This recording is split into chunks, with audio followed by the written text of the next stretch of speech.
For 7 years, he wrote code that merely marked diseases on images. For 7 years, he stared at red markers and thought the same thing. If only he could fix them instead of just marking them. Right inside the body, like a bug in a line of code. He died at his desk, never finishing what he'd started, and now he sits in someone else's body in a dilapidated shack, and that very button hangs before his eyes, and beneath it, a living old woman with a ruined knee. But let's take it in order. First comes the smell. Wormwood, goat's milk, something sour and warm. Then the pain hits. His head splits as if someone had driven a nail into his temple and walked away. Dan tries to force his eyelids open, but can't. They're heavy as lead shutters. On the second try, light pierces his pupils, and the world floats as a murky yellow blur. A low ceiling. Beams. Bundles of dried herbs sway above his face. Beneath him, straw covered in coarse fabric pricks him. He clenches his fist. His fingers obey, but with a delay, like a foreign controller with loose buttons. He raises his hands to his face and freezes. These aren't his hands. Thinner, younger, yellow calluses on the pads, chipped nails.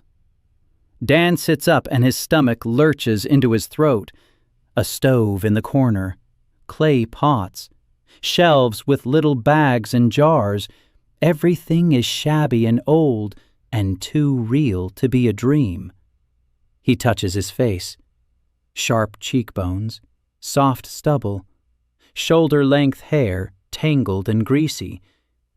And then someone else's memories float into his skull like bubbles in murky water. An old woman in a linen bonnet, a pestle, the scent of mint, Arahome chamomile. 3 parts leaf to 1 part root. Someone else's knowledge lies in his head like files copied onto a foreign drive, accessible but not his. Dan squints and drags out his last breath. The monitor, lines of code, the diagnostic module, the 18th cup of coffee. 4 a.m. A brief, sharp, unbearable pain in his chest. And nothing. He died. Dan Shaw, 32 years old, an engineer from San Jose. He fell asleep with his forehead on the keyboard and woke up here, in a stranger's young body, in a room that smells of wormwood, with an herbalist's calluses on his fingers. The door creaks. An old woman enters, thin and hunched over, wearing that very bonnet from someone else's memories. Her eyes are red and wet. A clay mug steams in her hands. She sees him sitting there and freezes. The mug trembles, and then she lashes out at him, quickly, angrily, through her tears. "Good for nothing! Got drunk on Mother's tincture. Been sleeping by the stove for 3 days." She'd already thought of calling Father home to read the last rites. Dan understands every word. The language is foreign, but the brain in this body knows it like its own. The old woman approaches and shoves the mug at him. Her hands are shaking, not from anger, from fear. She really thought she was burying her grandson. Dan drinks. Chamomile and bitterness. The warmth travels down his throat into his stomach, and the old woman doesn't take her eyes off him and asks quietly and hoarsely, "Does he recognize her?" And that's when the strangest thing happens. Without a click, without warning, the world simply shifts a layer deeper. The old woman ceases to be an old woman. She becomes a diagram, a translucent silhouette crisscrossed by glowing lines, bones, blood vessels, nerves, organs. Everything is visible, everything is legible, and text pops up on the side like a debugger panel. Subject, Martha Shaw, 67 years old, 3 anomalies detected, arthritis in the right knee, cartilage degradation 42%, cataract in the left eye, iron deficiency minus 31%. And at the bottom, a question flashes. Correct. Yes or no. Dan stops breathing, not out of fear, out of recognition. For 7 years, he'd dreamed of this button, and now it hangs before his eyes, above the sore knee of a living old woman. Martha waits for my eyes. Dan places his palm on her knee. He closes his eyes and presses a mental yes. Something shifts inside, not in his body, deeper, at the very core. Warmth flows from his chest, through his shoulder, down his arm, into his palm, and on to her knee. He feels the cartilage beneath his fingers changing. It isn't growing, it's being repaired. Like a corrupted file being restored from a backup. The inflammation subsides, the structure realigns. A minute. The panel flashes. Right knee arthritis. Fixed. Marta gasps sharply, as if struck. She looks at her knee, at Dan, back at her knee, and she stands up. She just stands up. She straightens up. She shifts her weight to her right leg and freezes. For 8 years, she hasn't stood up without pain. Dan knows this from other people's memories. 8 years of every step through clenched teeth. And now there is no pain on her face, only disbelief. She takes a step, a second, a third, without limping. She walks across the room, turns around, and walks back. Tears are streaming down her face, but she's smiling. She shouts that he's a magician, that the gods have blessed him. Dan isn't listening. His vision is going dark. A migraine is rolling like a wave from the back of his head to his forehead. Here's the price. Small but real. Like the load on a processor after a heavy operation. So there's a limit. So he can't fix everything at once. So he'll have to choose. Dan looks at his palm and quietly says to himself in English, "Okay, this is the work environment." For the next 2 days, he lies there and organizes things like an engineer. He's dead. He's in a stranger's 25-year-old body in a world that isn't his. He has the ability to see the body as open source code and fix the bugs. It eats up resources. 1 knee cost him a migraine and 2 days of weakness, and he has no idea where he ended up. Someone else's memory is spilling out in fragments. Lowhall, a small town on the Empire's border. Martha is his grandmother, or rather, the grandmother of this body. Dan Shaw, a local herbalist who never finished school, an orphan. His parents died when he was 7. Martha raised him on her own. She taught him to gather herbs and brew decoctions. His edge is dim, medicinal, but weak. A barely visible greenish pattern beneath the skin of his wrist. With an edge like that, you treat calluses and brew tea for colds. Nothing more. That's what everyone around here thinks. On the 3rd day, Dan gets up and goes out into the yard. Low Hall unfolds before him like a picture from a medieval history textbook. Stone houses under thatched roofs, a dirt road, chickens, a smithy on the hill, a palisade. Beyond it, fields, a forest, and gray mountains in the distance. The air smells of wet earth and smoke, and inside, Dan feels empty and quiet. No panic, no excitement, just cold, engineering-like calm. He is dead. He is here. He has a tool. So he must work. Martha follows him out. She places her dry hand on his elbow and says the blacksmith will come in the morning. His son is sick. The boy's face remains silent. All the healers have refused. Before, she wouldn't have called on her grandson to treat something like this, but after her knee.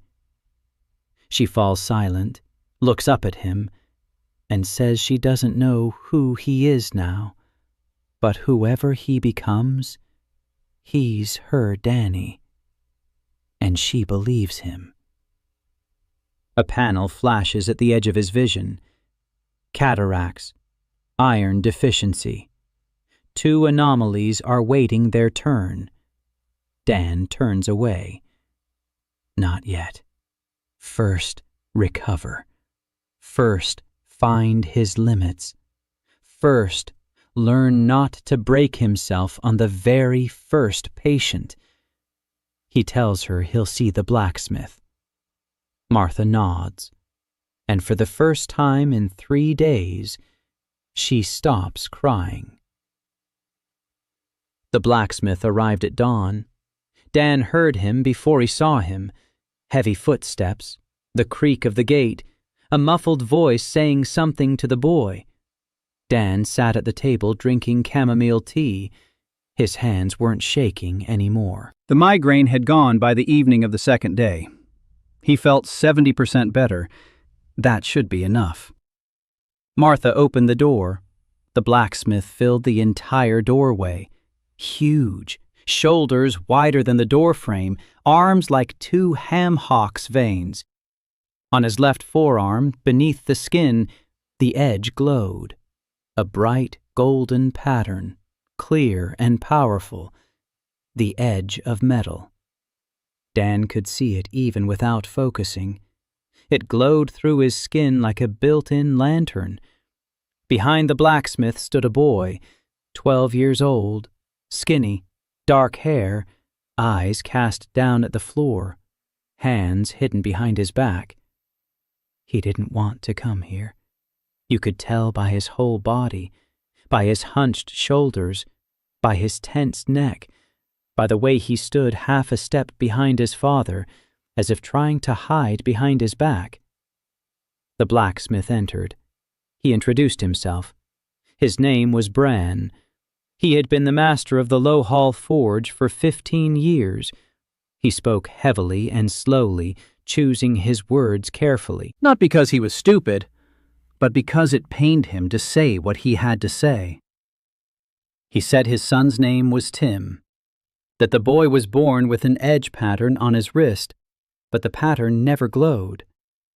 The edge was dead, empty, like a furnace turned off. Every healer from Low Hall to Bremer looked at the boy and shook his head. The will of the gods. Nothing to be done. Bran fell silent. He clenched his jaw so hard that the muscles in his cheeks bulged. Then he spoke again, more quietly.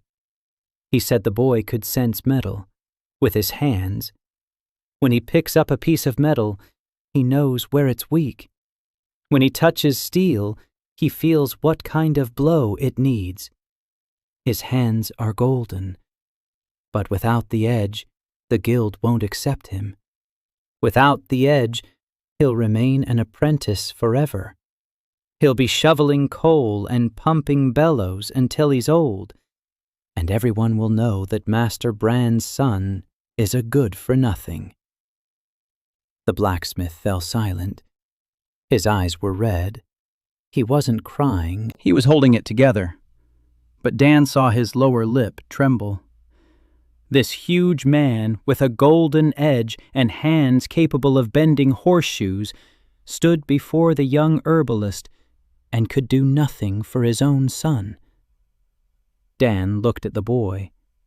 Tim stood against the wall, staring at the floor. Dan focused. The world shifted. The debugger panel opened. Subject: Tim Hammer, 12 years old. Status: unstable. And Dan saw it. The edge was there. The pattern beneath the skin of his wrist existed. It was there, just like his father's. The same structure, the same frequency. A metal edge. Strong, even brighter than Bran's. But it wasn't working. It wasn't glowing. It wasn't giving the boy anything. Why? Dan went deeper, layer by layer. Physiology, nervous system, down spine. And he found it. A small defect, tiny, in a vertebra at the base of the skull. A birth injury. A microfracture that had healed incorrectly back in infancy. No one would have noticed it. Not a single folk healer. Not a single guild healer. Because the crack had long since healed. The bone had fused. Visually, everything was fine, but the fused bone was pinching the channel. A channel as thin as a thread through which the edge was supposed to flow from the core to the pattern, like a pinched wire. There's current, there's a light bulb, but there's a clamp between them, and the light bulb doesn't glow. Dan leaned back in his chair. He wiped the sweat from his forehead. It was beautiful. Cruel and beautiful at the same time. For 12 years the boy had lived with a death sentence. For 12 years they'd called him a dud, and the problem was a single misaligned vertebra. One glitch. One line of error. Dan looked at Tim. The boy was standing just as before, eyes on the floor, shoulders hunched. He was used to it, used to being the one people pitied. He'd gotten used to being the one people whispered about behind his back. He'd gotten used to being a disappointment. Dan stood up. He walked over to the boy. He crouched down to be at eye level with him. Tim didn't look up. Dan told him he wanted to ask one question. Tim didn't answer. Dan asked. He asked if Tim wanted his graw work. Silence. Bran behind him flinched. He wanted to answer for his son. Dan raised his hand without turning around. Wait, this is important. Tim was silent for a long time. Then he looked up, and Dan saw no hope in those eyes. Anger. Quiet, childish, hardened anger. The boy said that everyone asks him about the edge, that his father takes him to healers, that his mother cries at night, that the neighbor kids call him dull, that everyone wants his edge to work, but no one has ever asked if he wants it himself. Dan nodded. He asked again, Tim, do you want it? The boy looked him in the eyes and said yes. Not for his father, not for his mother, for himself, because he feels metal with his hands and knows he can be a master, and he wants to be a master. The debugger panel flashed. Access confirmed. Patient consent valid. Dan asked the boy to lie down on the bench. Tim lay down.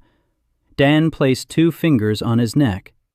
Right on that vertebra, he felt the defect under his fingertips, a tiny lump, an abnormal angle in the fused bone.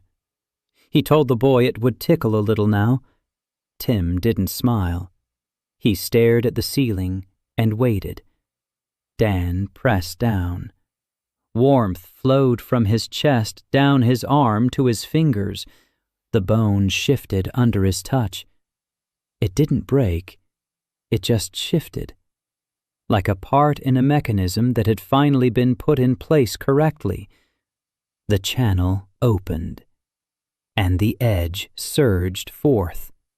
Dan felt it before he saw it, like a torrent, like water breaking through a dam. Energy flowed from the core through the spine, down the channel to the wrist, and the pattern beneath Tim's skin flared, a soft golden light, warm, steady, exactly like his father's. No, brighter. Dan saw the readings.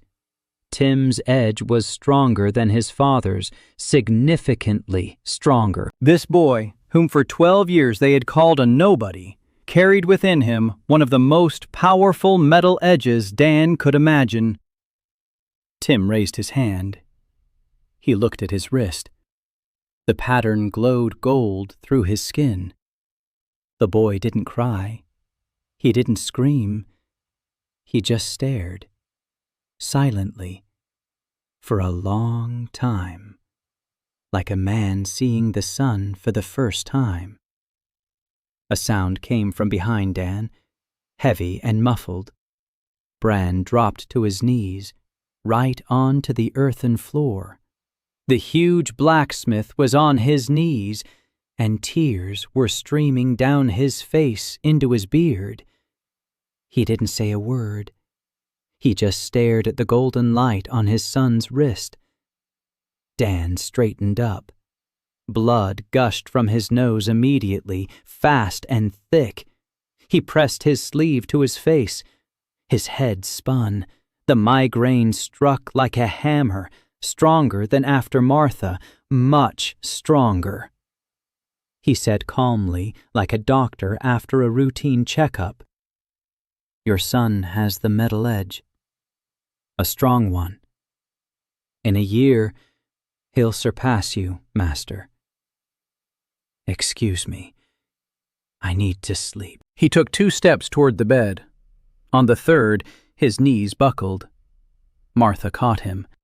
The small, frail old woman held him up by some miracle. She got him to the bed. She laid him down, covered him. The last thing Dan saw before sinking into darkness was Tim. The boy was sitting on a bench, holding his left hand out in front of him, palm up.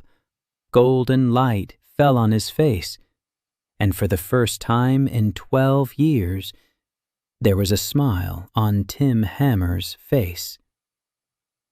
Dan slept for 3 days. His temperature rose by the evening of the first day.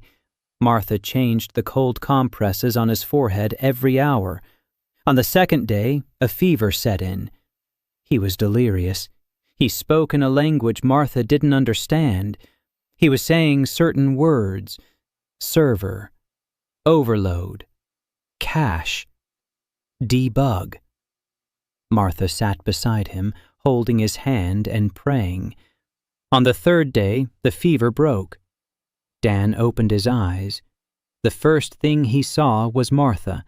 She was asleep in the chair next to his bed. She had dark circles under her eyes. She hadn't slept properly for 3 days. The second thing he saw was a bowl of porridge on the table. The third thing was a note. Crooked letters on a scrap of paper. Master Bran had come by. He left some meat and bread.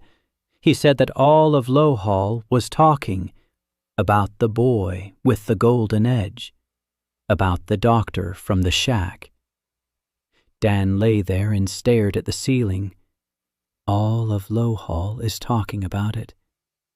He closed his eyes. This was bad. He didn't yet understand how bad, but his engineering intuition told him when one person knows about a bug, it's a bug. When the whole town knows about it, it's a feature, and features attract attention.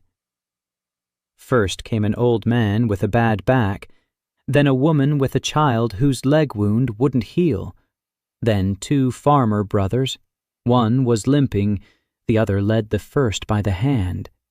They'd been standing by Martha's gate since morning, waiting, silently, patiently, like people who were used to waiting and expecting nothing good at the same time. Dan watched them through the window. He hadn't fully recovered from Tim yet. His head felt heavy. His thoughts turned slowly. His energy was at 40%, maybe 35%. He had already started counting in percentages. Martha stood nearby and looked at him questioningly. He said he would take them, but not all at once. 1 a day, and only mild cases. Martha nodded and went out to the gate. The old man's name was Horst, 73 years old, bent in half, his spine like a question mark. Dan focused. The panel unfolded. 3 hernias, pinched nerve, arthritis, cartilage wear.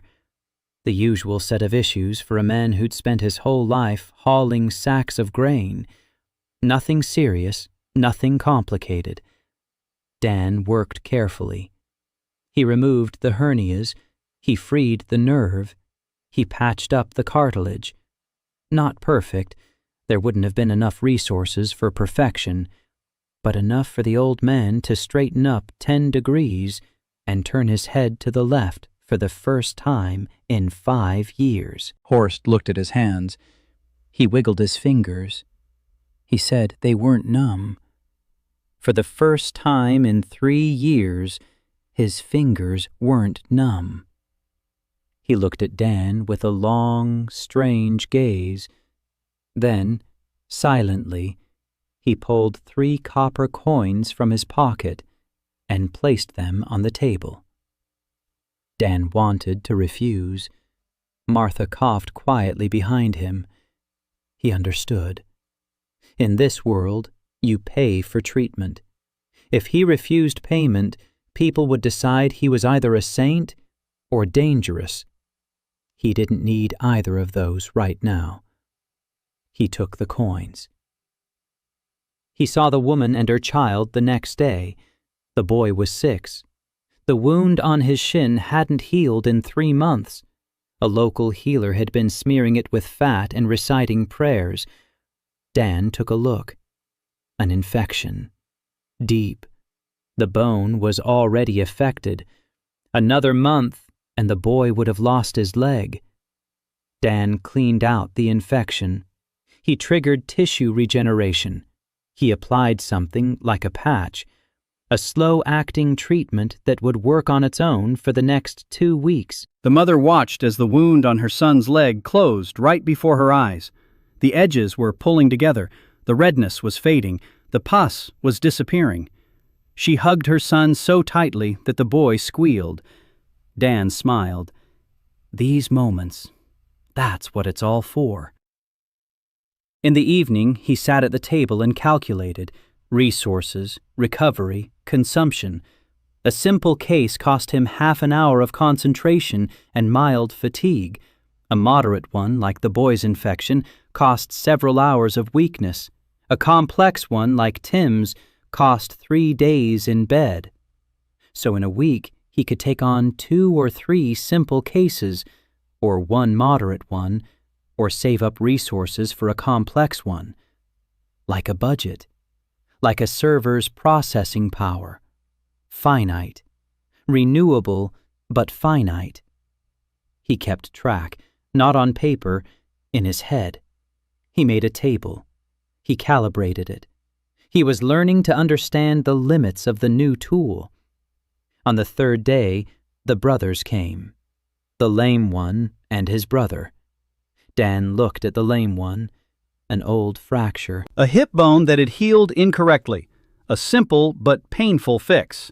He'd have to effectively break it and set it again. Dan explained. The lame one turned pale. His brother squeezed his hand. Dan said it would hurt. 3 seconds. But then the leg would work like new. The lame man looked at his brother. His brother nodded. The lame man said, "Go ahead." Dan did it. The lame man screamed. 3 seconds. Then he fell silent. He looked at his leg. He stood up. He took a step. A second. A third. No limp. No pain. His brother hugged him. 2 grown men stood in the middle of the room hugging each other, and one of them was quietly shaking. Dan sat at the table drinking the cooled-down broth. The resource had dropped another 10%. Normal. Tolerable. By the end of the first week of practice, Dan had treated 7 patients. 5 simple cases, 2 moderate ones. Not a single complicated one. He was recovering faster than he'd expected. Sleep and food worked like a recharge. 8 hours of sleep restored about 20% of his energy. A hearty meal added another 5. So with the right routine, he could work consistently, not to the point of exhaustion, but consistently. Martha watched all this and said nothing. She didn't understand exactly what her grandson was doing, but she saw the results. People came in sick and left healthy. That was enough for her. On the 8th day, a young woman approached the gate. Blonde hair, freckles, rolled-up sleeves, a basket of bread and cheese in her hands. She introduced herself. Una Bright, the innkeeper's daughter. She said she'd heard about the healer who'd cured Tim, and Horst, and little Peter with the sore leg. She said she wanted to help. Dan looked at her. He focused mechanically. The panel flashed. Subject: Una Bright, 19 years old. Status: healthy. No anomalies detected. Healer's edge: dim. Barely active. He blinked. Healthy. Completely healthy. Not a single glitch. Not a single error. Clean code. For the first time in a week, he saw a completely healthy person. It was like a breath of fresh air. Una stood in the doorway, waiting for an answer. Dan asked why she needed this. She told him straight out. Her younger brother Leo was born deaf. He's 5 years old. He's never heard her voice. She'd taken him to every healer in the area. They all said the same thing. The will of the gods.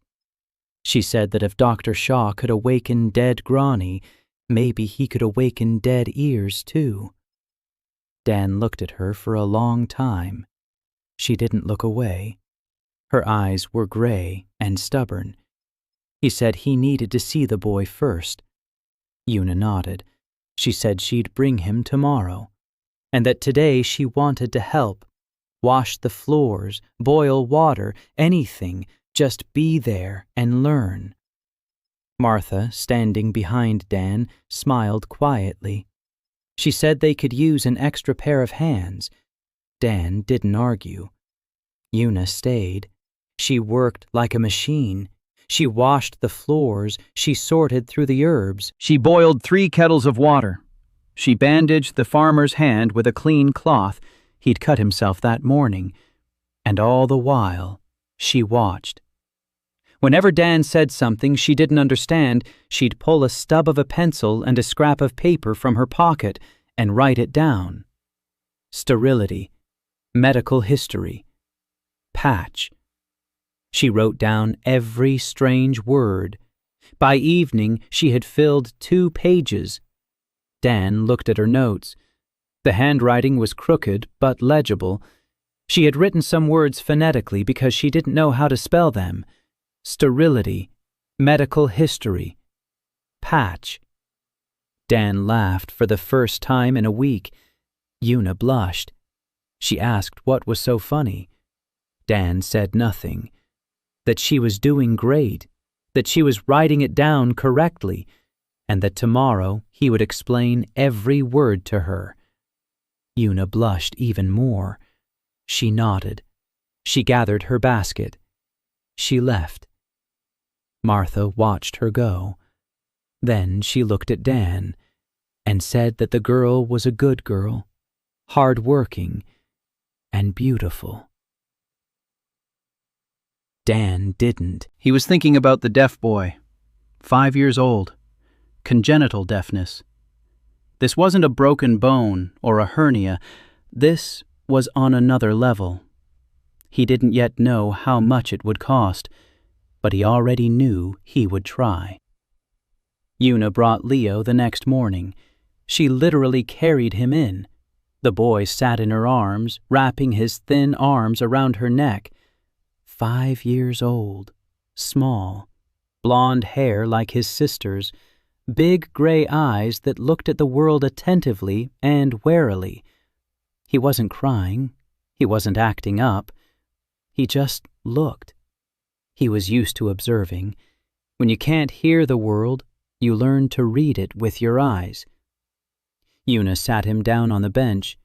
Leo looked around. He touched a bundle of dried mint on the wall. He sniffed it. He wrinkled his nose. Una showed him something with her hands. Gestures. They communicated with gestures. Not a complicated system. Homemade. Invented by the two of them over 5 years. Leo nodded and folded his hands in his lap. Obedient. He trusts his sister completely. Dan sat down across from him. He focused. The panel unfolded. Subject: Leo Bright, 5 years old. Status: stable. 1 anomaly detected. Dan dug deeper. Hearing aid, inner ear, cochlea, hair cells. And he saw. The cells were in place. The structure was correct. The nerves were intact. Everything was in place. But it wasn't working. Like a program that's installed correctly but not running. The code is there. The process isn't initialized. Dan went even deeper and found it. At the DNA level. No, not DNA. Here it was called something else. A genetic pattern. A deep imprint at the very foundation of the body. A mutation. A small one. A single incorrect instruction in the chain of hereditary code. It told the auditory cells not to activate. Like a commented out line in a program, the code is there, but it's turned off. Dan leaned back, rubbed the bridge of his nose. This was deeper than Tim. Tim was mechanical, a pinched wire, physics. Leo was genetic, hereditary. At the level of the body's very code, a fix was possible. He could see it. He had to access the level of the genetic pattern and correct a single instruction. Uncomment the line, start the process. The cells would activate, the nerves would connect, the boy would hear. But the price, Dan estimated. It would be expensive, very expensive. Deeper than Tim, 3 days minimum, maybe 4. Fever, nosebleeds, total exhaustion, and there's a risk. The first real risk he'd faced. A hereditary pattern isn't a bone. You can't just shift it. You have to rewrite it. And if he made a mistake, if his hand trembled, he could damage the neighboring instructions. Hearing will work, but sight will fail. Or memory. or something else. Dan looked at Leo. The boy was sitting on a bench, swinging his legs. He looked at Dan without fear, with curiosity. Dan looked at Una. She was standing against the wall, her hands clenched into fists, her knuckles white. She wasn't breathing. She was waiting. Dan said he could cure the boy. Una exhaled, with her whole body, as if the air she'd been holding in for 5 years had finally escaped. But Dan raised his hand. He said there were conditions. First, it would be a complicated operation. He needed a week to prepare. He had to fully restore his resources, recharge to the max. Second, he needed a donor. A healthy hearing aid from which he could copy the correct settings, not take, copy. The donor wouldn't lose anything. Una didn't let him finish.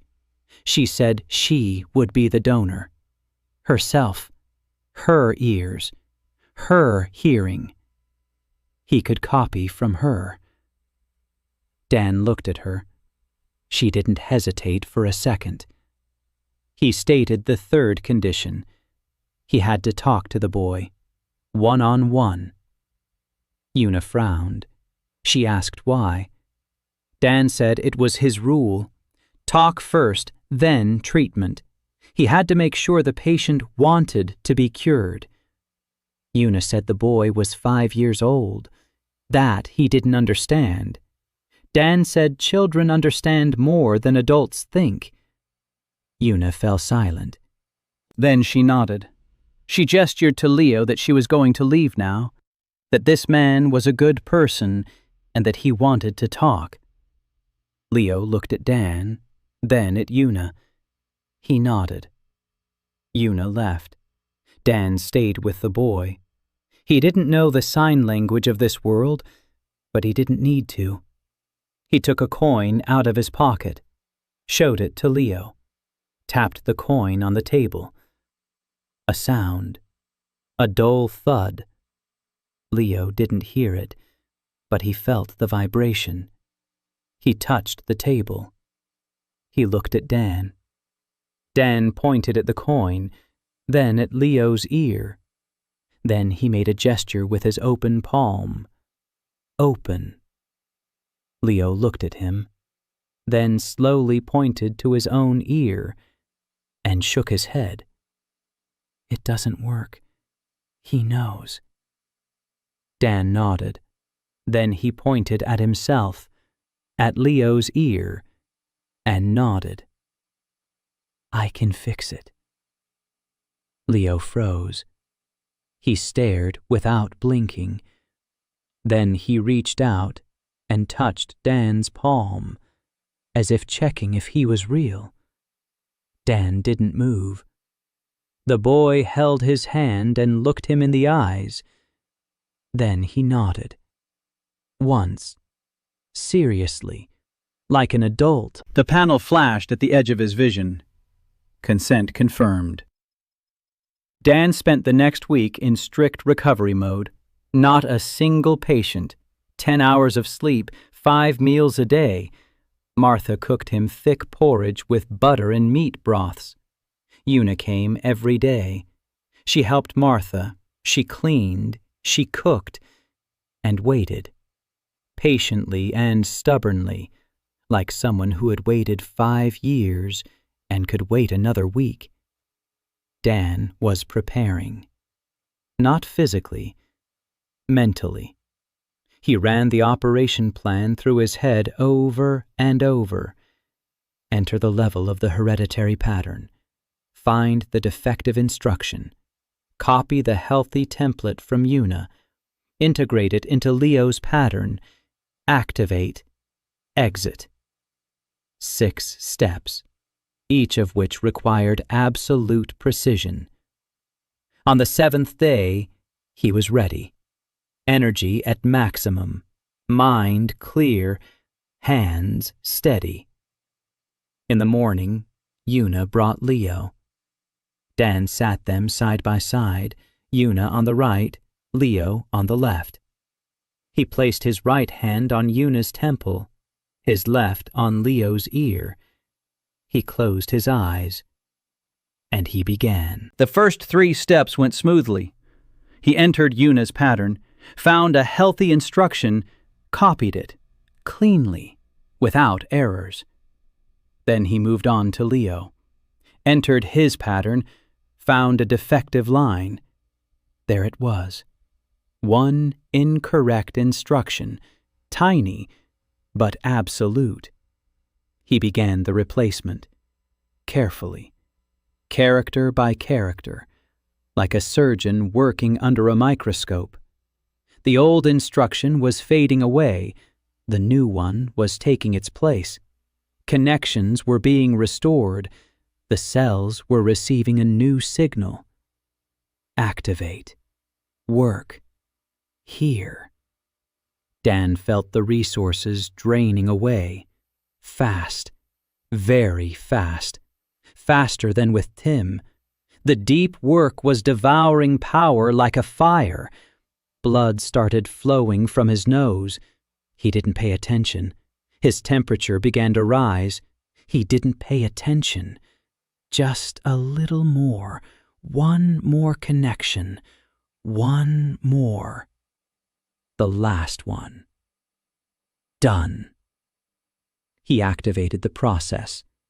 The auditory cells fired. The nerves came alive. The signal went to the brain. Dan opened his eyes.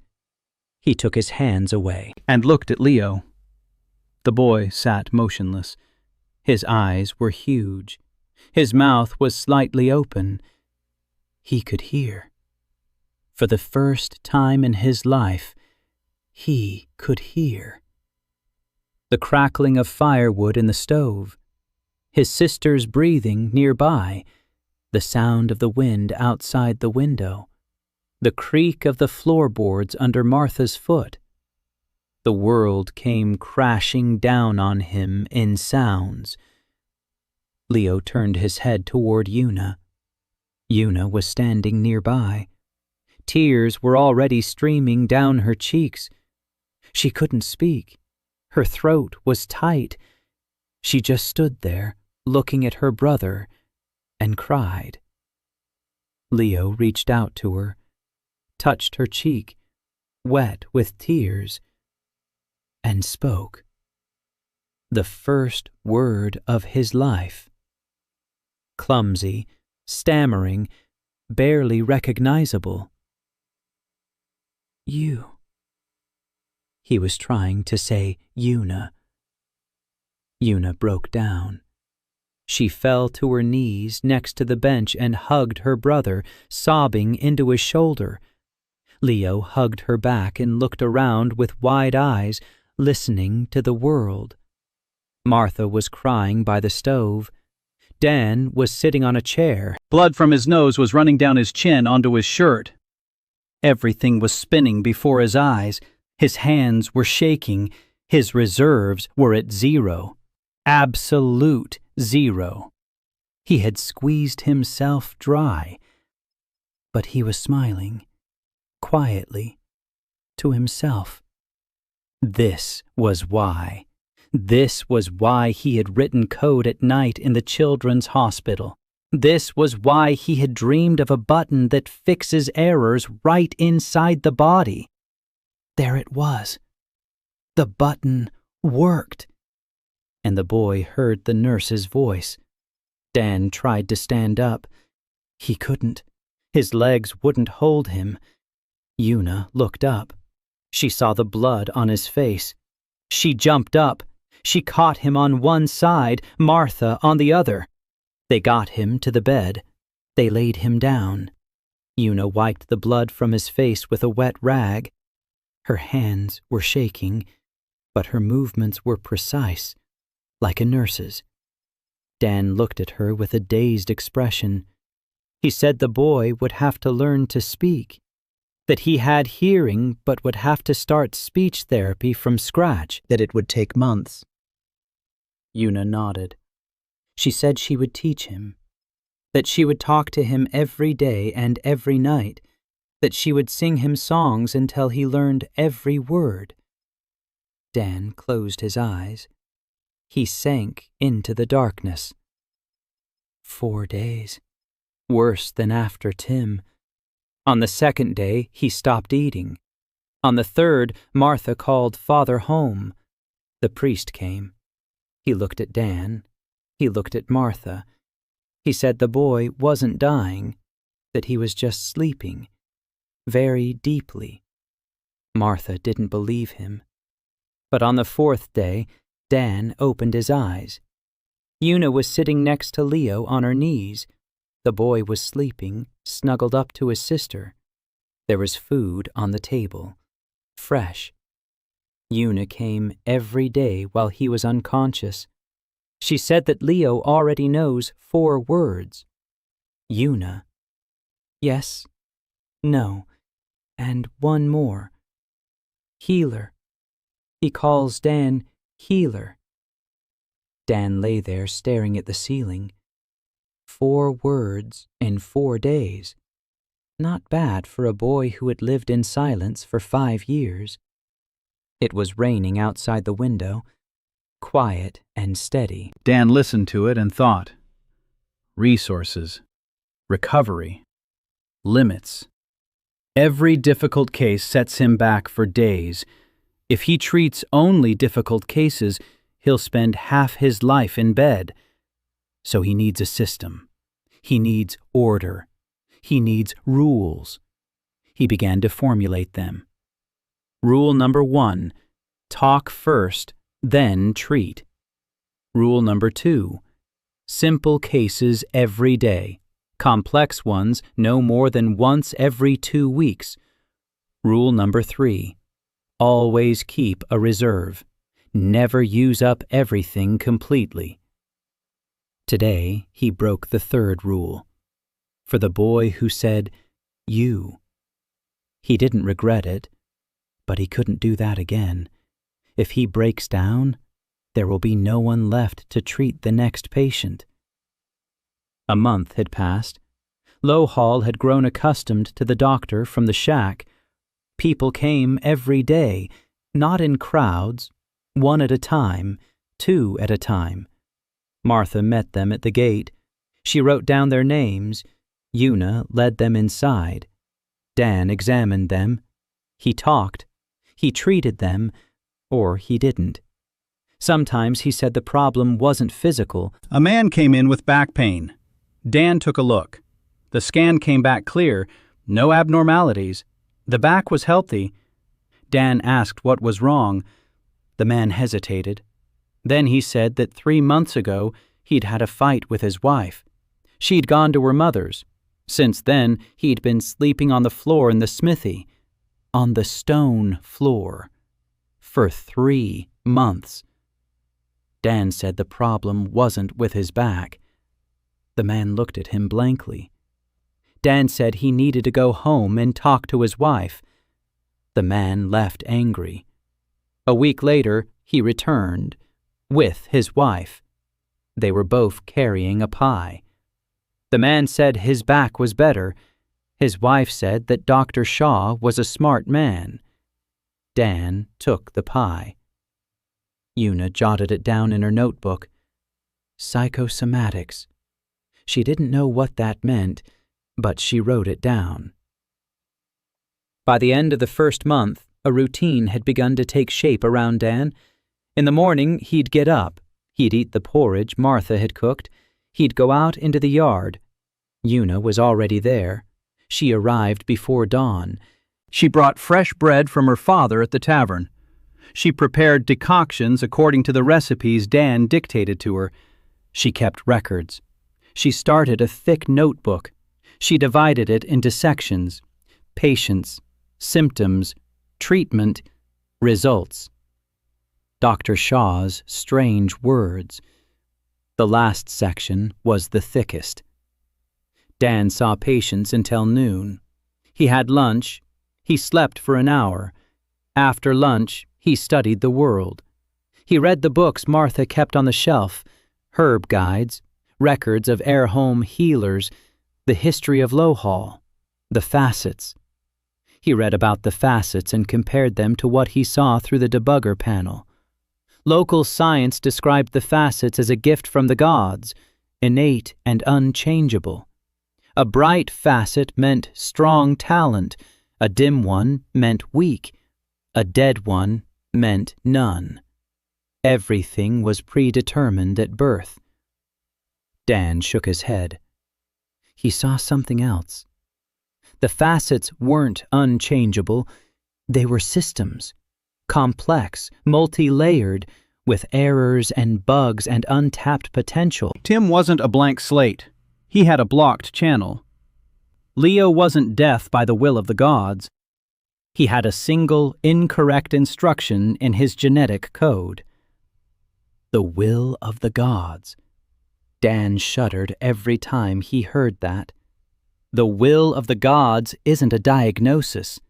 It's a refusal to accept a diagnosis. Una listened to his reasoning and took notes. She didn't understand everything, but she memorized it, and sometimes she asked questions that made Dan freeze.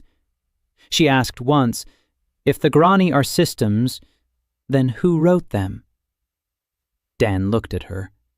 He didn't answer, because he didn't have an answer. Not yet. In the middle of the second month, Dan encountered a system failure. They brought in an old woman from a neighboring village, 70 years old, coughing up blood, skin and bones.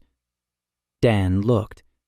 The panel swiveled open, and he saw her lungs. Extensive damage. A disease that in his world would be called cancer. Here it had no name. The panel showed the work ahead. Enormous. At the limit of his capabilities, but doable. He began the standard procedure, sat down next to her, asked her name, asked about her family, about her life. The old woman's name was Vera. Her husband had died 10 years ago. Her children had moved away. She lived alone. She ran the household alone. She was sick alone. Dan asked if she wanted to be cured. Vera looked at him with a long, weary gaze and said no. Dan froze. Vera said she was tired, that 10 years without a husband was too long, that her children didn't visit, that she woke up every morning and didn't know why, that her illness was the only thing still happening in her life, that she hadn't come to be cured. She had come because her daughter had forced her to. The panel flashed. Red. Access denied. Patient consent invalid. Dan stared at the red text and felt something tighten inside him. He could see the illness, could see the solution, could reach out and fix it. But the system wouldn't let him. Because Vera didn't want to live. Not really. Not deep down. Una stood by the wall and looked at Dan. She saw his face, saw how he turned pale. She didn't know why. Dan sat next to Vera and was silent. Then he spoke. He didn't talk about the illness. He asked what her husband's voice sounded like. Vera blinked. She wasn't expecting it. She said it was low, deep, that he sang in the evenings while he mended the nets. Dan asked if she sang with him. Vera was silent for a long time. Then she said yes. They sang together every evening for 20 years. Dan asked if she remembered the words.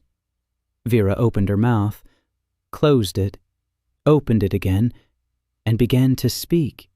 Not sing, speak the words of the song, quietly, hoarsely, stumbling. But she remembered every word. 20 years had passed, and she remembered every word. She spoke, and her voice trembled, and somewhere in the middle of the song, she fell silent. She looked at Dan and said she wanted to sing this song to her granddaughter, whom she had never seen. Her daughter had given birth 2 years ago. Vera had never visited. She said it was too far, that her legs wouldn't hold her. In reality, she was afraid that she wasn't needed. Dan looked at the panel. A red message flashed, then it disappeared. A green one appeared in its place. Access confirmed. Consent valid. Dan placed his hands on her chest and began to work.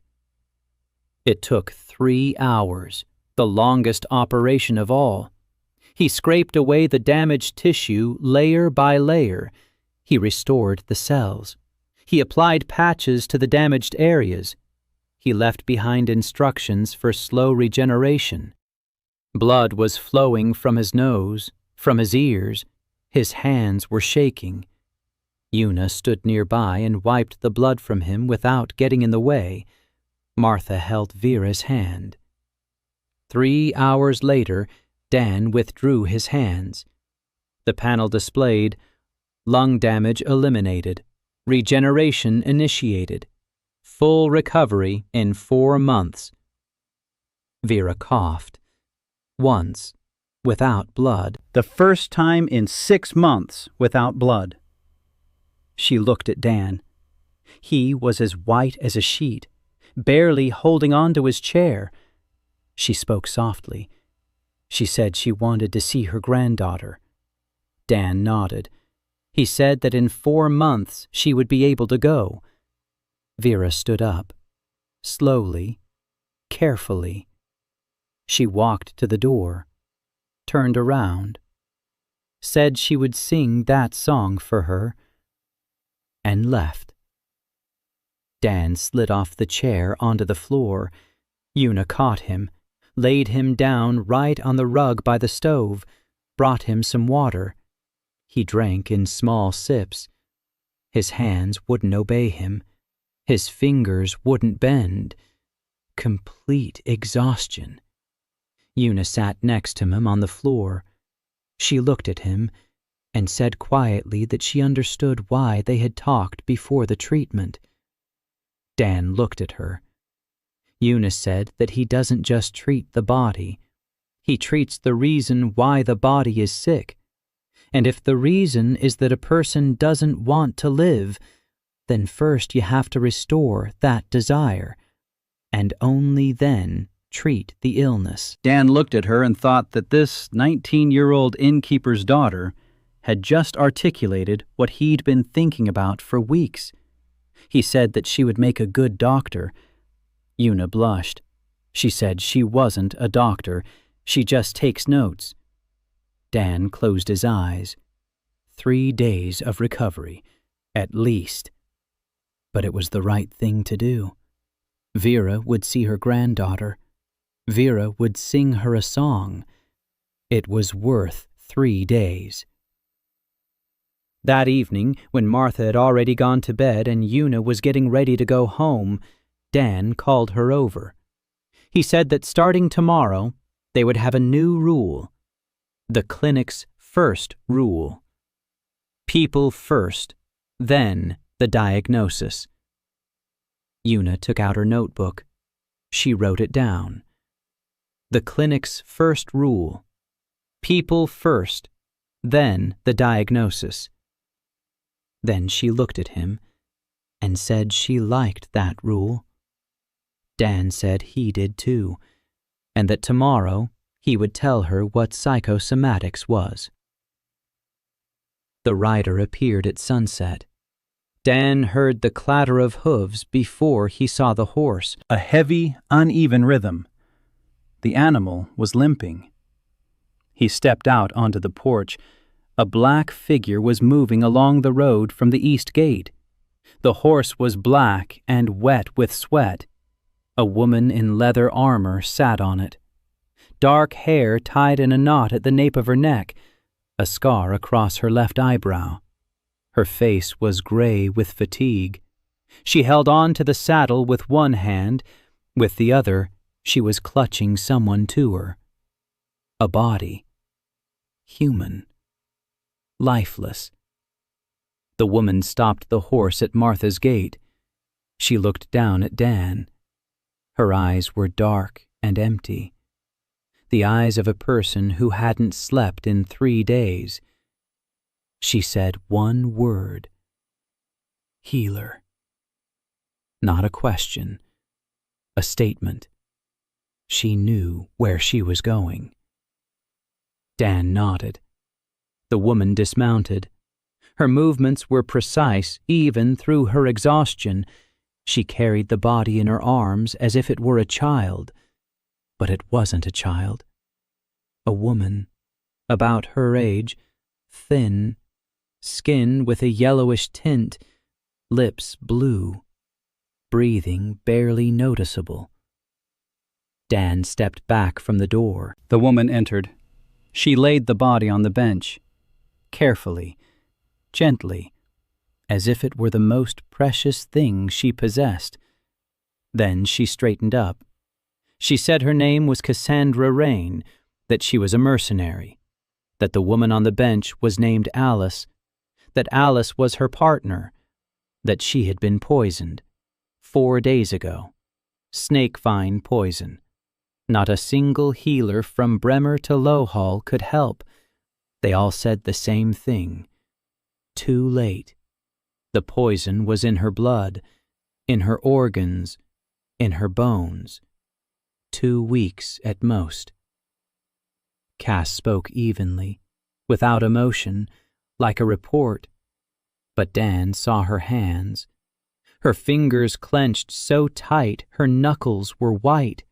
Her nails dug into her palms. Martha bustled about, brought water, rags, a pillow for Alice's head. Una stood by the wall with a notebook, staring at Cass with wide eyes. She had never seen a mercenary up close. Dan walked over to the bench. He focused. The panel unfolded. Subject: Alice Core, 25 years old, critical condition. And he saw it. Poison. Everywhere. In the blood, in the liver, in the kidneys, in the lungs. Thin threads of toxin pierced the body like weed roots. Slow. Methodical. The snake vine poison didn't work like a strike. It worked like a siege.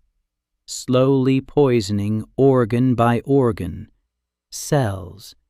Replacing healthy tissue with dead. 4 days. In 4 days, the poison had spread through 40% of the body. Another week, and the process would have become irreversible. The healers were right about one thing. It can't be cured by ordinary means. But Dan wasn't an ordinary means. He saw every thread of poison, every affected area, every dying cell. And he saw the solution. Clean it out, thread by thread, cell by cell, like removing a virus from an infected system. It was hard, but doable. Dan turned to Cass. He told her he could cure her. Cass's expression didn't change, only her eyes. Something deep in her eyes flinched. For a split second. Then emptiness again. She asked how much. Dan didn't get it at first. Then he did. Money. He said the money could wait. Treatment first. Cass looked at him. She didn't believe him. She was used to everything costing money, especially life. Dan said he needed to talk to the patient. Cass said Alice had been unconscious for 3 days. Dan walked over to the bench. He placed his hand on Alice's forehead. Hot. A fever of 39 degrees. Her body was fighting. With its last ounce of strength, but fighting. He looked deeper. Brain. Consciousness. Alice was far away, but not dead. She was floating somewhere between sleep and delirium, and in that delirium, Dan saw it in the logs and the body's history, Alice wanted to live. Desperately, fiercely. Every cell in her body was screaming it. She clung to life like a drowning person clinging to a splinter of wood. The panel flashed green. Consent was valid, even without consciousness. The body itself gave permission. Dan took off his jacket, rolled up his sleeves, looked at Una. Said it would take a long time, several hours. He'd need water, lots of water, and food, every hour. Una nodded. She was already getting out the kettle. Dan looked at Cass, said she needed to eat and sleep. Cass said she wasn't going anywhere. Dan didn't argue. He sat down next to the bench. He placed both of Alice's hands on his chest. He closed his eyes and began. 5 hours. He worked for 5 hours without a break, thread by thread, cell by cell. The poison of the snake vine was tenacious, cunning. When Dan cleared one thread, the neighboring ones sped up, like a virus that senses an antivirus and tries to spread faster. Dan changed tactics, not sequentially, but in at a time. He attacked several areas simultaneously.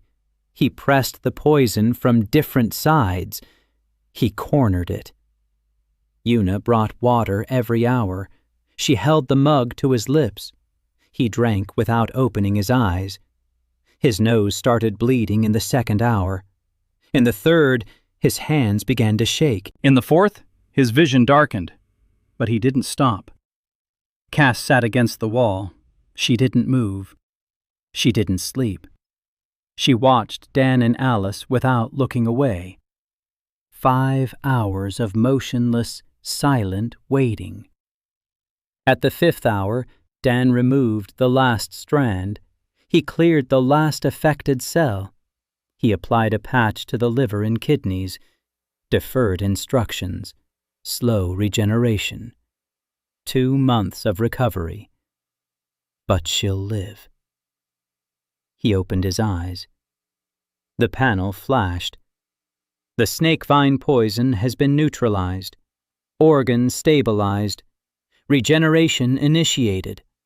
Prognosis positive. Dan withdrew his hands. He looked at Alice. Her skin was still yellowish, but her lips had turned pink. Her breathing had deepened. It was more even. Her temperature was dropping. Her body relaxed.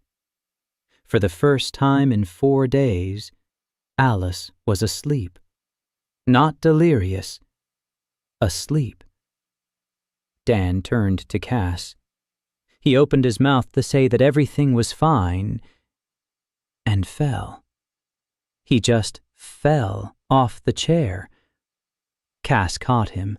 He didn't understand how. She had been against the wall a second ago, and the next moment she was already holding him. A mercenary's reflexes, faster than thought. She caught him under his arms. Light. The herbalist's body weighed less than her armor. Una jumped up from the other side. Together they laid him on the second bench. Dan lay there, staring at the ceiling with a dazed look. He said quietly, "She'll live. 2 months to recover. Don't let her get up for the first week." Cass stood nearby, looking down at him. Her face was still stony, but her lips twitched. Once. She said she owed him. Dan said they'd talk when he woke up, and he closed his eyes.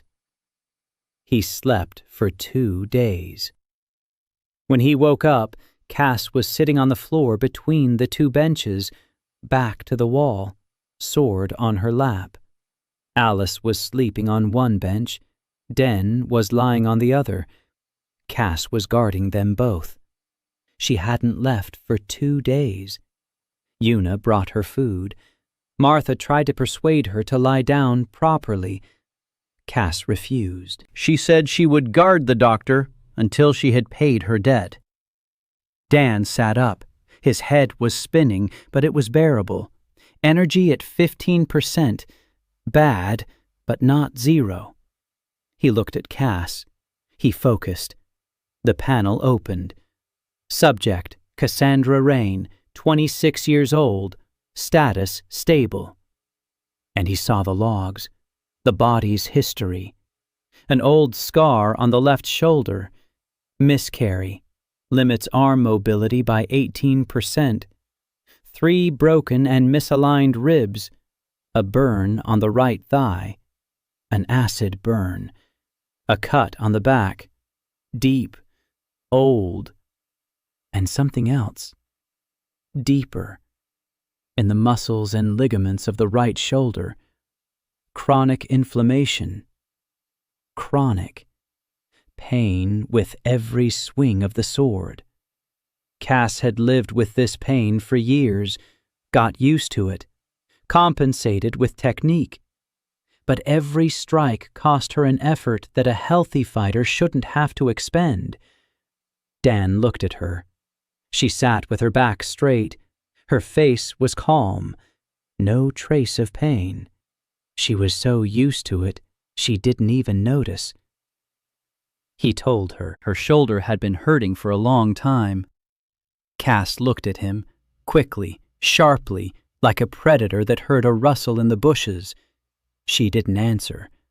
Dan said he could see it, an old injury, a scar that hadn't healed properly, chronic inflammation. She was losing 18% of the mobility in her right arm. Every time she swung her sword, it hurt. Cass was silent. She stared at him without blinking. Then she slowly relaxed her shoulders and said yes. 8 years since she left the guard. She said she'd gotten used to it. She said it didn't get in the way. Dan said it did, that she was compensating, but that compensation was draining her resources, that without this injury, she'd be 1/3 faster. Cass was silent for a long time. Then she said she hadn't asked him to treat her. Dan said he knew. He said he was offering. Not now. When she recovers. The fix will take half an hour. A simple case. Cass stood up. She paced the room. She looked at Alice, sleeping. She looked at Dan.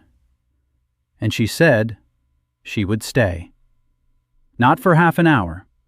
She would stay at the clinic, to guard it, until she had paid off her debt to Alice. Dan asked how much she owed, according to her calculations.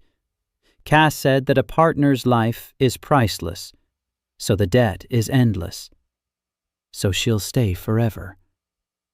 Dan looked at Una. Una was smiling. He looked at Martha. Martha was already pulling a spare blanket out of the trunk. He said the clinic was growing. Alice regained consciousness on the 3rd day. Dan was sitting next to her when she opened her eyes, brown, cloudy with weakness.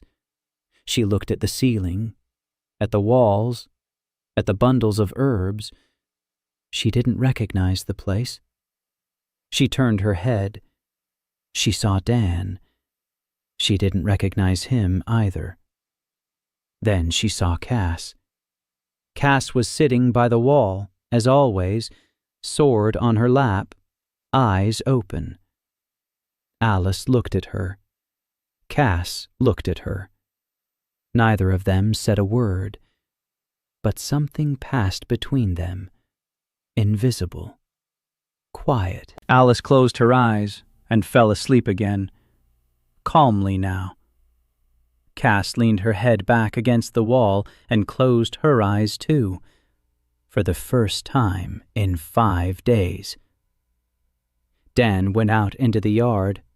Una was sitting on the porch, writing something in a notebook. She saw him. She stood up. She asked how the patient was doing.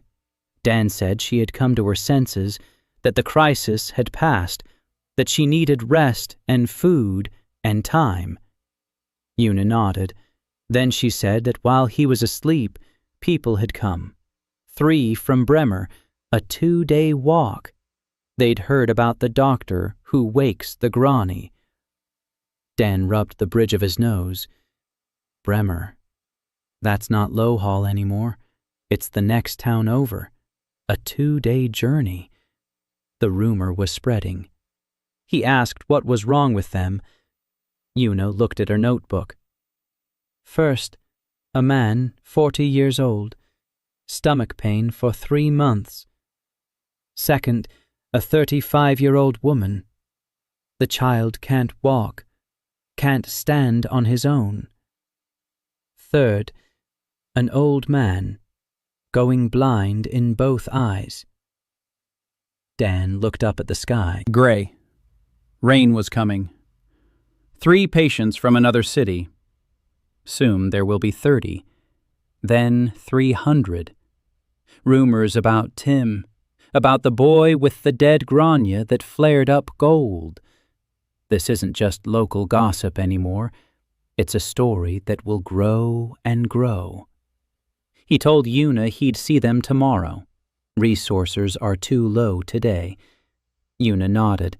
She made a note. Alice was recovering slowly. She hadn't gotten up from the bench for a week. Cass fed her with a spoon, broth, porridge, small portions, every 2 hours. Dan checked on her twice a day. The monitor showed steady improvement. The patch was working. Her liver was recovering.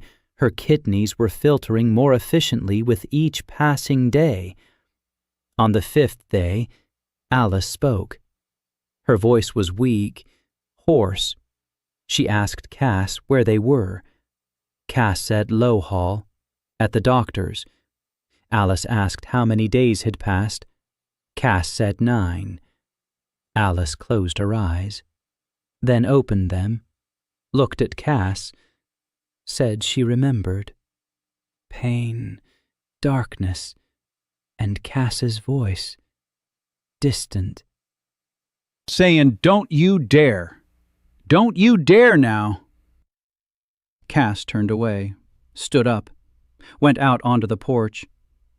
Dan saw through the window how she stood with her back to the house, looking up at the gray sky.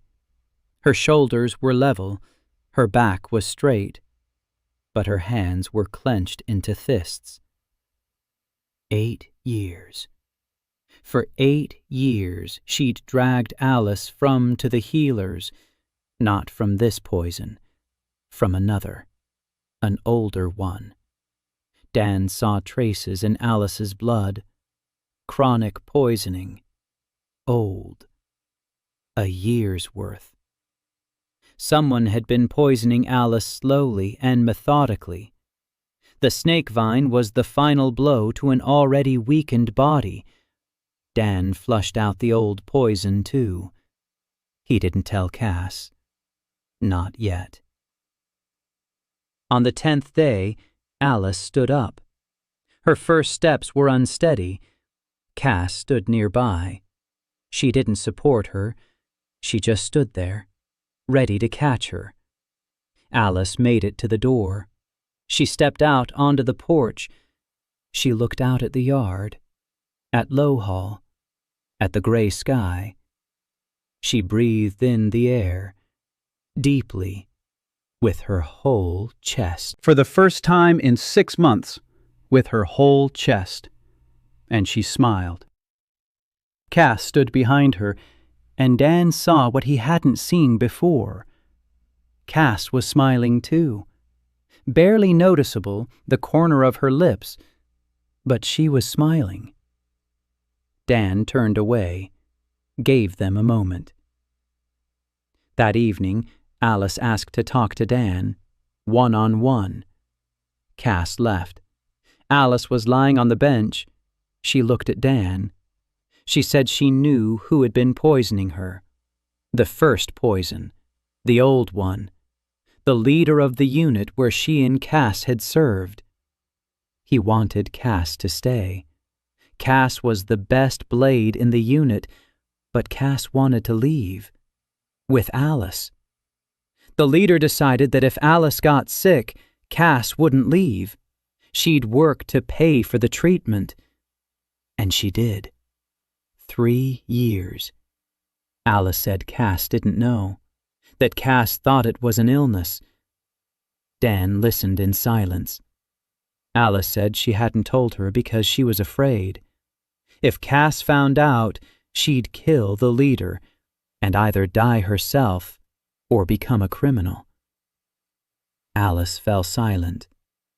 Then she said that the snake vine poison wasn't the master's doing. The master is dead. He was killed in a skirmish 6 months ago. The snake vine was an accident, a trap in the old ruins, a stupid accident, but it was enough for a body weakened by the years. Dan asked if she wanted to tell Cass. Alice was silent for a long time. Then she said no. Not now. Maybe later. When she's stronger. When she's sure Cass won't go seeking revenge on a dead man. People seek revenge even on the dead. They dig up graves. They burn down houses. They destroy themselves. Dan nodded. It wasn't his secret, not his decision. He said only one thing. The old poison had been flushed out too, completely. 3 years of poisoning erased. Her body was clean, like new. Alice looked at him. For a long time, her eyes glistened. She said she didn't know how to thank him. Dan said Cass had already thanked him for both of them. Alice smiled, quietly, sadly. She said, "That's just how Cass is. She always pays for 2. 2 weeks later, Alice was walking on her own, eating on her own. She even helped Una in the kitchen. The color had returned to her skin. Her cheeks turned pink. She turned out to be a completely different person when she wasn't dying. Quiet, gentle, with a soft smile and quick hands. She could cook so well that Martha looked at her with respect after the first meal, and Martha respected very few people. Cass watched Alice's transformation and said nothing, but Dan saw it. That was changing in her, not on the outside, deeper. The tension she'd carried for years was beginning to ease. She stopped sleeping sitting up. She started eating normally. Once, Dan saw her standing in the yard just watching the sunset, not on guard, not checking the perimeter, just watching. It was more than any words could say. 3 weeks, Alice came to Dan. She said it was time for her to leave, that she was healthy, that she had things to do, that she didn't want to be a burden. Dan asked what kind of things. Alice hesitated. She said she wanted to go back to work, to mercenary work. Dan looked at her. He focused. The panel showed healthy, completely. Regeneration completed ahead of schedule. Body clean and strong. He said she could go. Alice nodded, went to pack her things. Cass stood by the wall, silent. Dan looked at her. Cass stared at the wall. Her face was stony, but her fingers tightened on the sword hilt. Dan said quietly, "You can go with her. You've fulfilled your duty." Cass didn't turn around. She said that duty is endless. Dan said that Alice is healthy, that Alice doesn't need protection, that Alice is strong and independent, and that Cass knows this. Cass was silent. Then she turned around. She looked at Dan. Her eyes were strange, not empty, not stony, alive, confused. She said she'd been dragging Alice along for 3 years. For 3 years, her life had been one thing: to protect Alice, to heal Alice, to save Alice. And now Alice is healthy. And Cass doesn't know what to do. Dan said he understood. That when a goal is achieved, sometimes you feel empty, that it's normal. Cass said that emptiness wasn't for her, that she needs a mission, that she knows how to do only one thing: stand between danger and the one she protects. Dan said the clinic needs security. Cass said she'd already offered. Dan said then the matter was settled.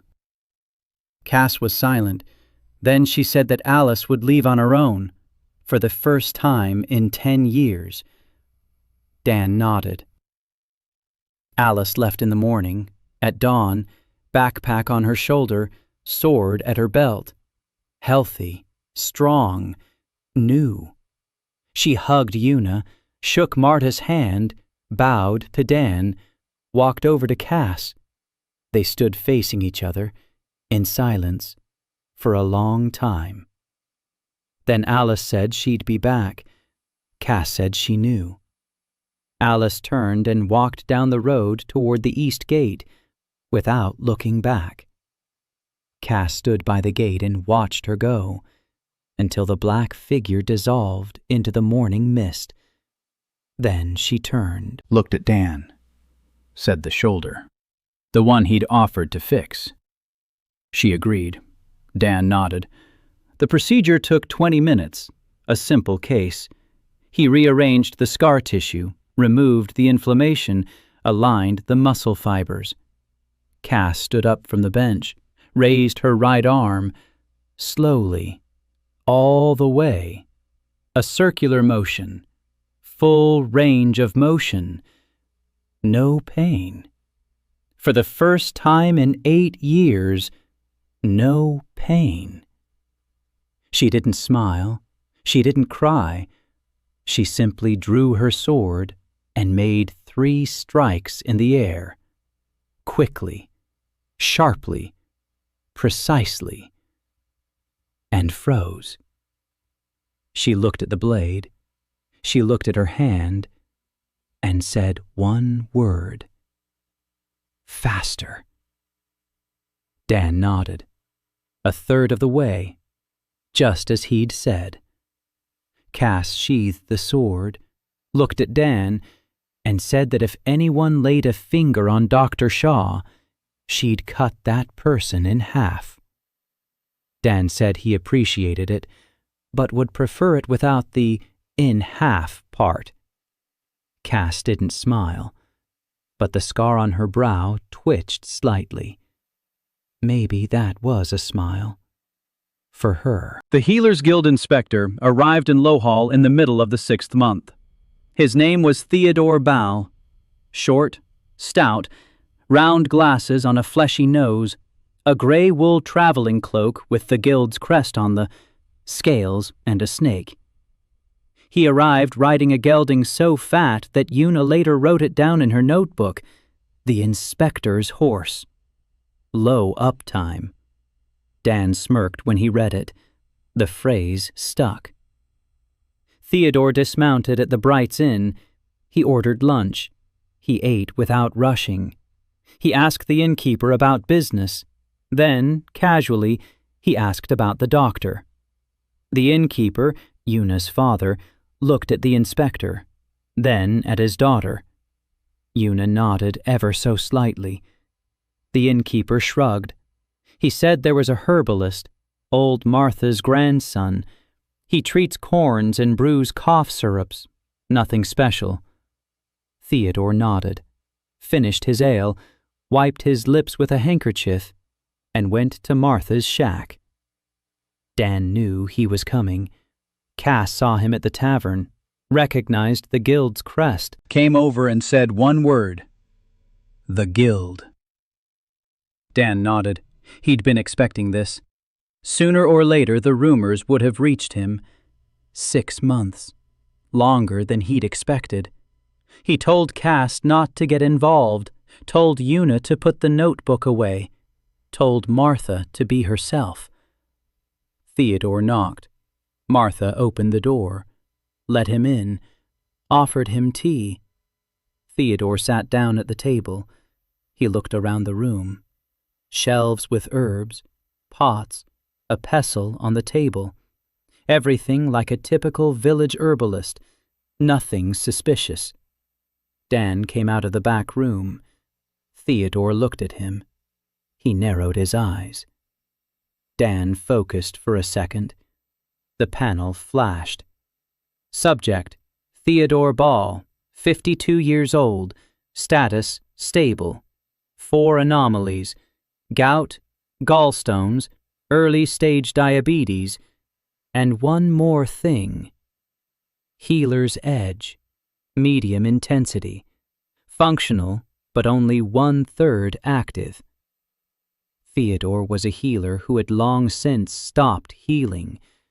Paperwork, inspections, reports. He had forgotten why he had come to the guild. Dan sat down across from him. Theodore began the conversation gently. He introduced himself. Inspector of the Healers Guild for the Velmar district. Routine inspection. He'd heard there was an unregistered healer working in Lowhall. Dan played along. He slumped his shoulders. He put on a simple expression. He spoke quietly and uncertainly. Yes, he's a herbalist. He makes decoctions, ointments. He helps his grandmother. No, he's not registered with the guild. His mark is weak, not strong enough for a license.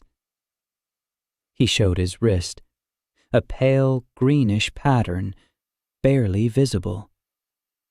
Theodore looked. He pursed his lips. The mark was indeed weak. Village level. Ointments and decoctions, nothing serious. But Theodore took a notebook out of his bag. He flipped through it.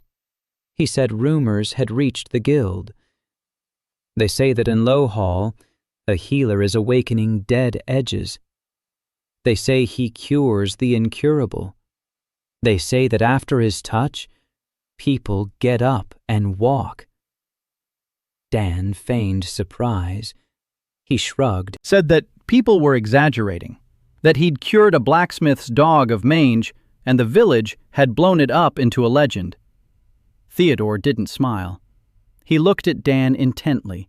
Small, intelligent eyes behind round glasses. He wasn't a fool.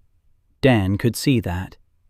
Theodore was an experienced inspector, 30 years in the guild.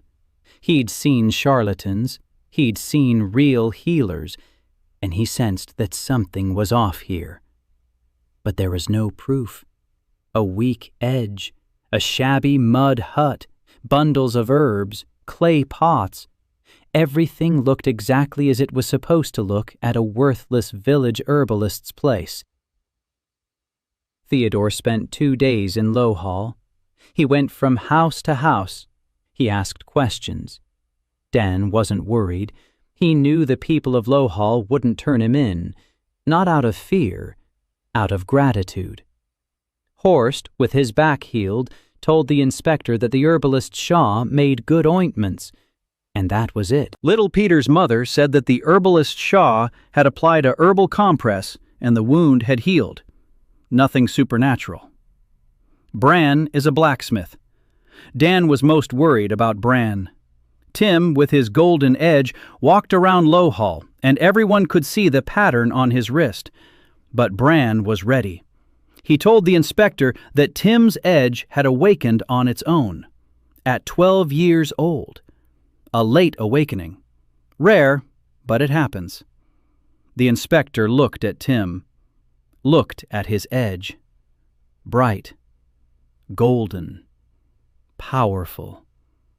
He pursed his lips. A late awakening of such power. It really is rare, but not impossible. Theodore left on the third day. Dan stood on the porch and watched as a fat gelding carried the inspector down the road toward the west gate. Cass stood beside him. She said he'd left with suspicions. Dan said he knew. Cass said that next time someone more serious would come. Dan said he knew. Una approached from the other side. She asked what to do. Dan said to work, see patients, treat them, take notes. Una nodded, but she was biting her lip. She understood, too. The silence was ending. That same month, the second thing happened.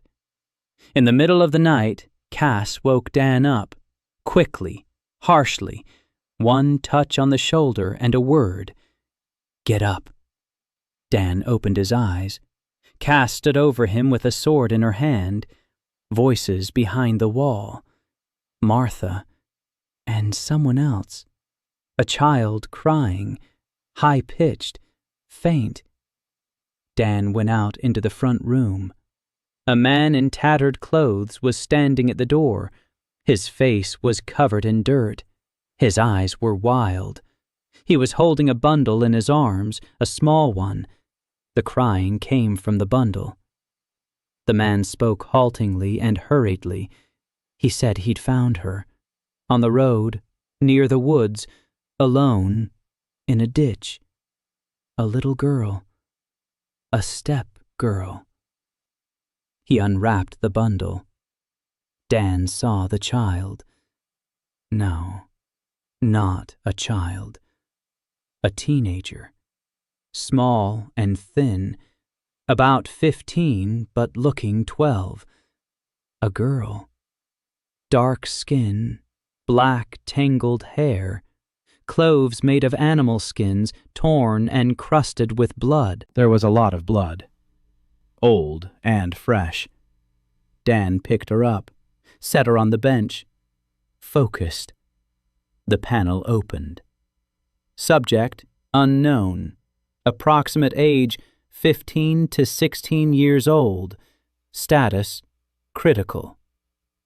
And Dan saw it. Wounds, cuts, burns, bruises, dehydration, exhaustion. But that wasn't the main thing. The main thing was something else. The edge.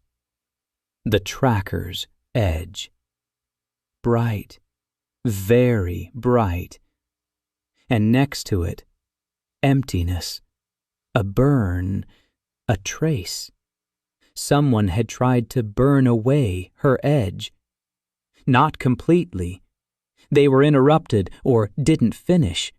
The edge was damaged, scorched at the edges, like a microchip they'd started to desolder and abandoned halfway through. Dan could feel it. An outside influence. Rough.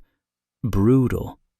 Someone's hands had entered the edge's structure and started tearing, breaking, burning, and then stopped. He didn't know why they stopped. Maybe the girl had run away. Maybe whoever was burning it had gotten tired. Maybe someone had interrupted them. But the edge had survived. Barely. Damaged. Smoldering, but alive. Dan worked until morning. First the body, the wounds, the infections, dehydration, then the edge. Carefully, millimeter by millimeter, like a restorer restoring a charred painting. He couldn't restore her full edge in one go. The burn was too deep. But he stabilized it, stopped the destruction. He applied a protective patch. The edge stopped smoldering. It began to slowly close up. By morning, the girl was stable. She would live. The edge would recover. Not completely, about 70%, but it would be there. Dan sat on the floor, empty, His energy was at 0. Again. Cass brought him some water. He drank and looked at the girl. A step girl. A scorched edge. Someone had tried to burn it out. He recalled fragments from others' memories. Step shamans. Edge burners. They know how to enter another's edge and destroy it with a touch. It was considered a legend, a scary fairy tale for children. Don't go to the step or the shaman will take your edge. But the girl on the bench wasn't a fairy tale. The burn marks on her edge were real. Someone really knew how to burn edges. And someone had done it to a 15-year-old girl. The girl woke up a day later. She looked at Dan, at Cass, at Una, at Martha, with the wild, wary eyes of a hunted animal. She tried to stand up. She couldn't. She tried again. Cass placed a hand on her shoulder, gently. For Cass, it was gentle. The girl froze. She looked at the hand on her shoulder, then at Cass. Cass said one word. "It's safe." The girl didn't believe it, but she lay back down, because her body left her no choice. 3 days later, she spoke. Her name was Airy, from the Steppe clan. The Steppe clan. Nomads, trackers, the entire clan had been slaughtered by shamans. She spoke in short, choppy sentences, without emotion, like a report. The shamans came at night. They burned the edges of the adults, killed those who resisted. Her mother. The shaman burned her mother's edge right before her eyes. Her mother didn't die from the wound. Her mother died from the emptiness. The edge was gone, and her mother ceased to be herself. She lay down on the ground. She closed her eyes and never opened them again. Airy ran. The shaman caught up. He started to burn, but Airy hit him on the head with a rock and ran on. She didn't know how long she ran. Days, maybe weeks. Then she fell. Then darkness. Then Lowhall. Dan listened and said nothing.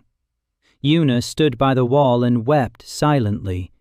Cass stood with a stony face, but the knuckles on her sword hilt had turned white. Martha crossed herself in the air-home way. Dan sat down next to Airy. He looked into her eyes. He told her that her edge was alive.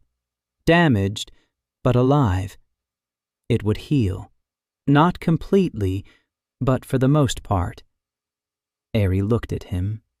For a long time, expressionless. Then she asked. She asked if that meant she wouldn't disappear. Like a mother. Dan understood. She wasn't afraid of death. She was afraid of the void. Afraid of waking up one day and discovering that the edge was gone. That she was no longer herself. Dan told her one thing. Quietly. Seriously. He said that the edge isn't a soul. The edge is a setting, a tool, a part of the body, important, but not the main thing. That she, Airy, was more than her edge. That even if the edge were to disappear completely, she would still be herself. Because she wasn't a pattern under her skin. She was what ran when she was scared. What hit the shaman over the head with a rock. What didn't give up. That wasn't the edge. That was her. Airy looked at him, without blinking. Then she lowered her eyes. Then she nodded. Once. A small nod. But Dan saw it. Something inside her shifted. It wasn't healed, But it shifted. She asked him to stay, not to leave. She said she had nowhere to go. Martha said there was enough room. Una was already carrying a blanket. Cass nodded, briefly, in a military way. For the first week, Aerie slept on the roof. Una found her in the morning, on the straw by the chimney, curled up in a ball. Her eyes were open. She hadn't slept inside the house. She said she couldn't go inside. The walls made it hard to hear. Cass said she understood. She, too, had slept outside for the first year after leaving the Guard. 3 months had passed since Aerie's arrival. The clinic was changing. Not on the outside. Outwardly, everything was the same. Martha's mud hut, shelves with herbs, clay pots. But inside, everything had become different. Una was seeing patients. She met with them. She recorded their complaints.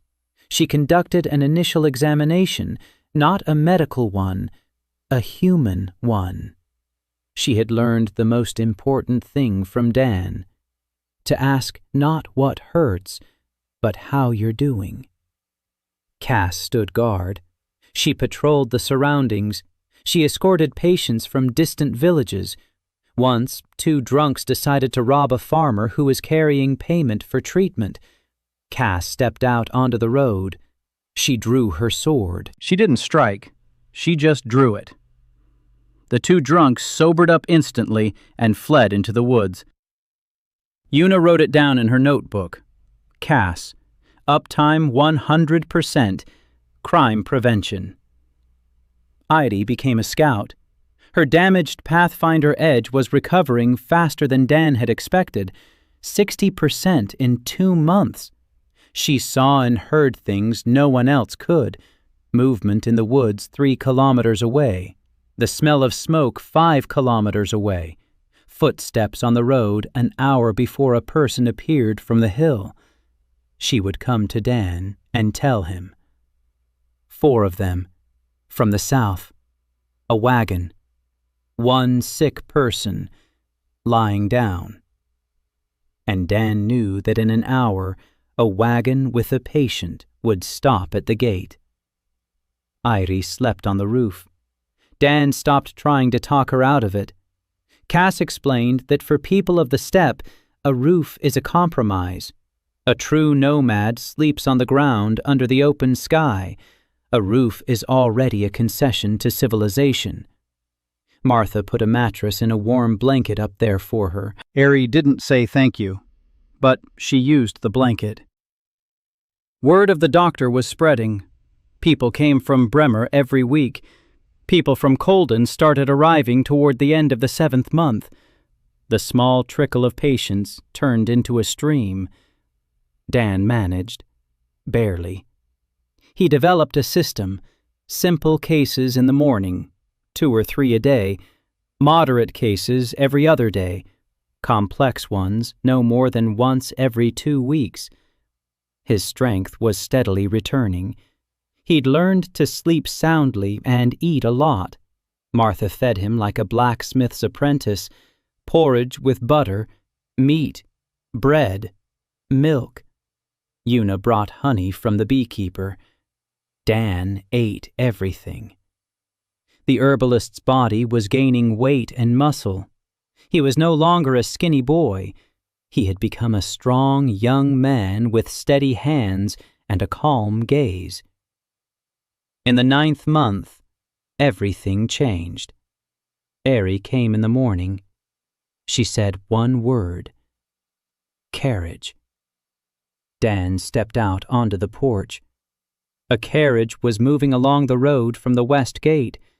Not a cart. Not a wagon. A carriage. Black. Lacquered. With a coat of arms on the door.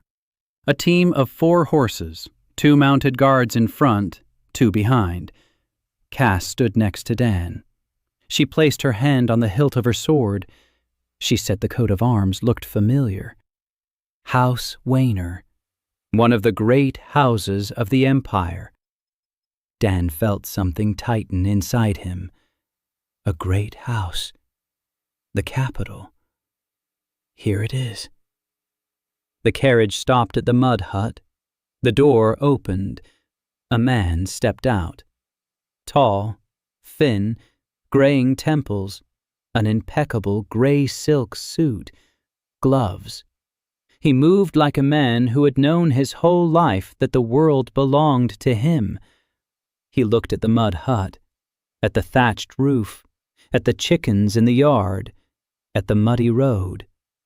Not a single muscle in his face twitched. He introduced himself. Lord Kieran Wainer, steward of House Wainer. He had come on the Duchess's personal orders. Cass leaned forward slightly. Dan placed his hand on her forearm. Calm down. Lord Kieran said that Duchess Lyrian Waynor, heiress to the house, was ill. A hereditary blood disorder, vascular atrophy. The guild's finest healers had examined her and thrown up their hands. Hereditary. Incurable. The will of the gods. The Duchess is dying. Slowly. A year, maybe 2, no more. And rumors have reached the Waynor estate about a doctor from Lowhall who can do what the guild cannot. Lord Kieran spoke evenly, without emotion, but Dan heard. Beneath the even voice lay steel and despair. This man loved his Duchess, not as a servant loves his mistress, but as a father loves his daughter. Dan said he had to see the patient in person. Lord Kieran said the Duchess was here, in the carriage. She had insisted on coming herself, despite her weakness, despite the doctor's protests. She said she wouldn't send servants to plead on her behalf. Dan approached the carriage. The door was open. Inside, a young woman sat on velvet cushions, 22 years old. Silver hair down to her waist, pale skin with bluish shadows under her eyes, slender wrists, straight back. Even as she was dying, she maintained her poise. She looked at Dan. Gray eyes, cold, appraising, not a trace of weakness, not a trace of a plea. She said she was Lyrian Wainer, that she needed a physician, not a quack, that if he was a charlatan, he should say so right away. She didn't want to waste her remaining time on empty hopes. Dan focused. The panel unfolded. And he saw. The subject. Lyrian Wainer, 22 years old, status unstable, progressive deterioration, blood disease, hereditary. At the level of the deep pattern, blood vessels throughout the body are thinned. The walls are as fragile as glass. Any blow, any sudden movement, any pressure surge could cause internal bleeding. She lived like a porcelain figurine. Every step could be her last. And more, deeper, in the genetic code. Dan saw the same thing he'd seen in Tim's grain, but more complex. Much more complex. It wasn't just a single constricted channel. It was a systemic error, hereditary, passed down from generation to generation. Every Wainer carried it within them. Every Wainer paid for it. A powerful edge, a great house, enormous power, and vessels as fragile as glass. As if someone had once cranked the edge's power to the max without increasing the body's strength. The balance was broken. The system was operating at its limit and breaking down. Dan could fix this. He saw the solution: rewrite the hereditary pattern, strengthen the vessels, rebalance the system. The most complex operation of all he had ever faced, more complex than Leo, more complex than Irie. Weeks of preparation, days of work, risk, enormous risk, but doable. He looked at Lyrian. She was waiting, cool, collected, ready to hear that he couldn't help. Dan said he could. Lyrian's expression didn't change, only her fingers on the armrest of the card trembled. Once. Dan said there were conditions. Lyrian raised an eyebrow. She said the Waynor house would pay any amount. Dan shook his head. He said he didn't need money. Lyrian frowned. She asked what he wanted. Dan said, 3 schools, in 3 villages of the Waynor house, for all the children. Not just for those with bright facets, for everyone. Lyrian looked at him for a long time, a few seconds that felt like minutes. Then she said he was joking. Dan said he wasn't. Lyrian said he was demanding that schools be opened for commoners in exchange for the Duchess's life. Dan said yes. That's exactly right. Lyrian was silent. Lord Kieran behind her turned crimson. He opened his mouth. Lyrian raised her hand. Kieran fell silent. She looked at Dan. He didn't look away. She said she needed to think it over. Dan said she had time. A year, maybe 2. She could think it over. He wasn't going anywhere. Lyrian closed the carriage door. The carriage turned around. It drove away. Cass approached. She said he had just turned down the Duchess of a great house. Dan said he hadn't turned her down, he had offered terms. Cass said that in this world it was one and the same. Una stood on the porch. She watched the dust from the carriage. She said quietly that Dan was either the bravest man in Lowhall or the craziest. Dan said the latter. But the schools will be. A week later, a letter arrived, with the seal of the Waynor house. Lyrian Waynor accepts the terms. 3 schools will be opened within 6 months. The Duchess will come for treatment in person.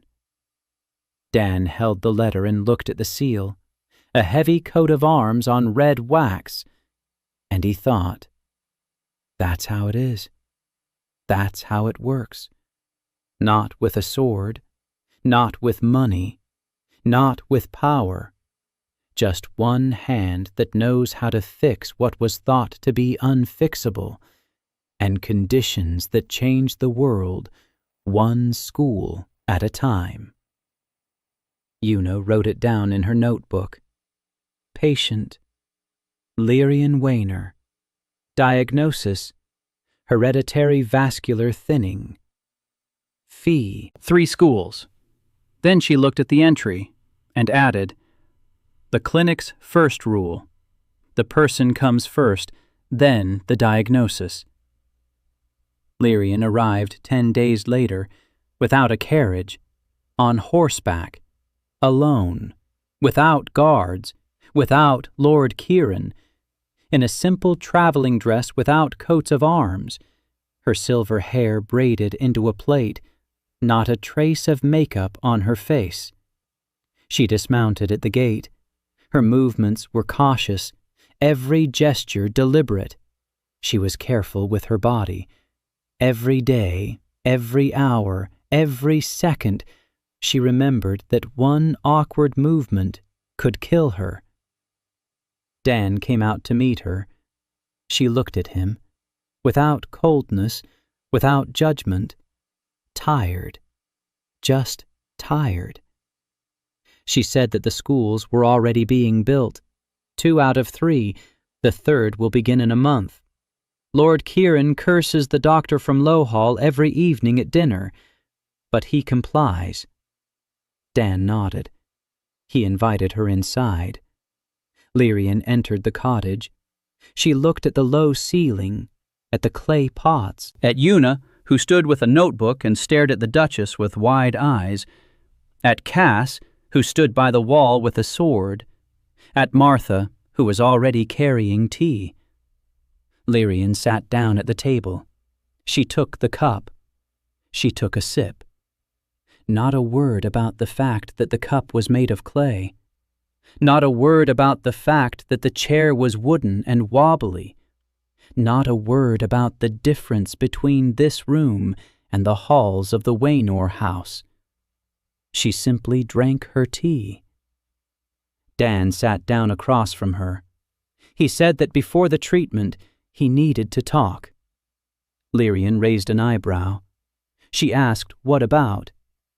Dan said it was about her. Not about the illness, about her. Lyrian set down her cup. She looked at him intently. She said that was an unusual approach for a doctor. Dan said he was an unusual doctor. Lyrian was silent for a moment. Then she said, "All right. Let him ask." Dan asked how she slept. Lyrian blinked. She hadn't expected that. She said she slept poorly, that she woke up 3 or 4 times a night, that she was afraid to roll over too abruptly. Dan asked what she dreamed about. Lyrian fell silent.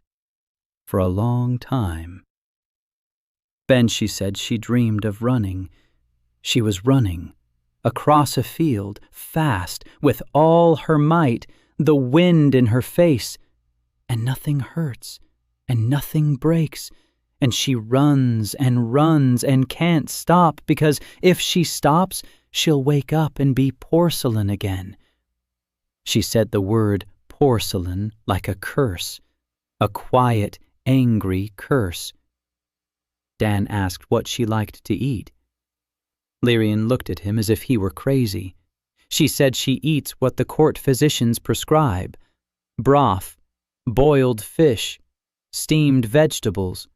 Nothing spicy, nothing fatty, nothing hot, nothing cold, nothing tasty.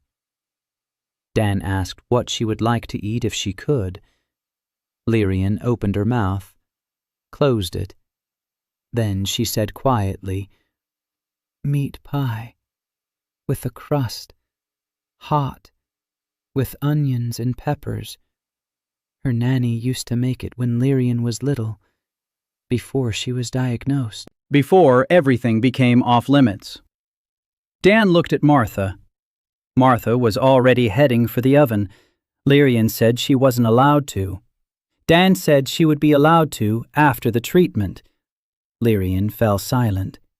She looked at him, and Dan saw it. For the first time since they'd met, something other than coldness and weariness appeared in her eyes. Hope. Fragile. Fragile. Just like her. Dan said the operation would take a long time, several sessions, at least 3, each lasting several hours. A 3 or 4 day break between sessions.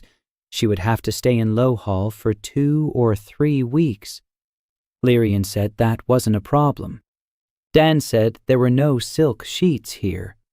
Lyrian said she'd slept on the ground in a military camp when she was 16, and her father took her to a troop review. She'd survive without silk sheets.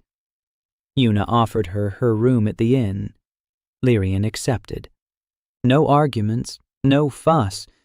She just nodded and said thank you. Una later admitted to Dan that she'd expected something different, that the Duchess would turn out to be haughty or capricious or mean. But she was just a tired girl who wanted a meat pie. The first session began the next day. Dan had been preparing for a day. He slept for 12 hours. He ate 4 times. His energy was at its peak. Lyrian lay down on the bench. Dan sat next to her. He placed his hands on her chest. where her heart was, and entered. Lyrian's hereditary pattern was like an old castle, huge, complex, with hundreds of rooms and corridors. Generation after generation, the Wayners built this, fortified the edge, enhanced talents, increased power. And not a single one of them noticed that the foundation was cracking, that the walls were thin, that the roof was leaking. Dan started with the foundation, the vessels, the basic structure. He rewrote the instructions that told the body to build the vessel walls thin. He changed them to the correct ones, strong, flexible, as it should be, as it was before some distant Waynor ancestor sacrificed strength for the sake of the edge's power. The first session lasted 4 hours. Dan managed to treat the heart and the major arteries, 20% of the work. A nosebleed at the 3rd hour, dizziness at the 4th. He stopped, removed his hands. The panel showed progress, major vessels reinforced, stable, risk of sudden bleeding reduced by 40%. Lyrian sat down, looked at her hands. She said what she felt. Something had changed. Warmth, inside, as if someone had placed a hot water bottle under her ribs. Dan said it was normal, that the body was getting used to the new instructions, that the vessels were beginning to reorganize. A 3-day break. Lyrian lived in a room above the tavern. Una brought her food. They talked. Una later told Dan about it. Lyrian asked about Lowhall, about people, about life. Not like a duchess studying her subjects, like someone who's genuinely curious. She asked Una how much bread cost. Una told her. Lyrian fell silent. Then she said she didn't know, that she'd never thought about it, that at the Waynor house bread was simply there, always. She said it without shame, without guilt, just as a fact. And Una realized that Lyrian wasn't arrogant. She was ignorant. Those are different things. Second session. Dan worked on the peripheral vessels, arms, legs, brain. 5 hours. Harder than the first. Deeper. The small vessels required precision like a jeweler's. One wrong move, and the brain would be cut off from its supply. Dan worked slowly, carefully, like a sapper. Blood from his nose at the 2-hour mark. Trembling hands at the 4-hour mark. Una stood nearby, wiped away the blood, brought him water, didn't get in the way. She had learned to be invisible when necessary. By the 5th hour, Dan was finished. He withdrew his hands. The panel showed 70%. 1 more session. Lyrian rose from the bench, slowly, out of habit, carefully. She took a step, a second, and stopped. She looked at her hands, clenched her fists, unclenched them, clenched them again, hard, until her knuckles turned white. Nothing burst, nothing broke. The blood vessels held. She looked at Dan. Her eyes were wet. She wasn't crying. She didn't know how to cry. She'd forgotten how long ago. But her eyes were wet. She said quietly, she said she'd clenched her fist. That the last time she'd clenched her fist was when she was 14. And back then, a blood vessel in her wrist had burst, and she hadn't clenched her fists since. 8 years. Dan said that after the 3rd session, she'd be able to run. Lyrian looked at him, and for the first time, she smiled. Not the Duchess's polite smile, a real one. The third session in 3 days, the final one. The remaining 30%. The deepest, thinnest, most dangerous vessels, capillaries, internal organs, the reproductive system. Dan worked for 6 hours. It was the longest operation of his life. Longer than Ver, longer than Alice. He rewrote the genetic code line by line. He changed instructions that had been part of the Wayner pattern for perhaps hundreds of years. He removed errors that had accumulated over generations. And somewhere around the 4th hour, deep within the genetic code of the Lyrian, he saw something. A line, alien, not Waynor, ancient. The line was woven into the very fabric of the edge, subtle, almost imperceptible, like a watermark on paper. He wouldn't have noticed it if he hadn't been looking. The line said one thing: fade away, slowly, generation after generation. Fade away. Dan froze. His hands went stiff.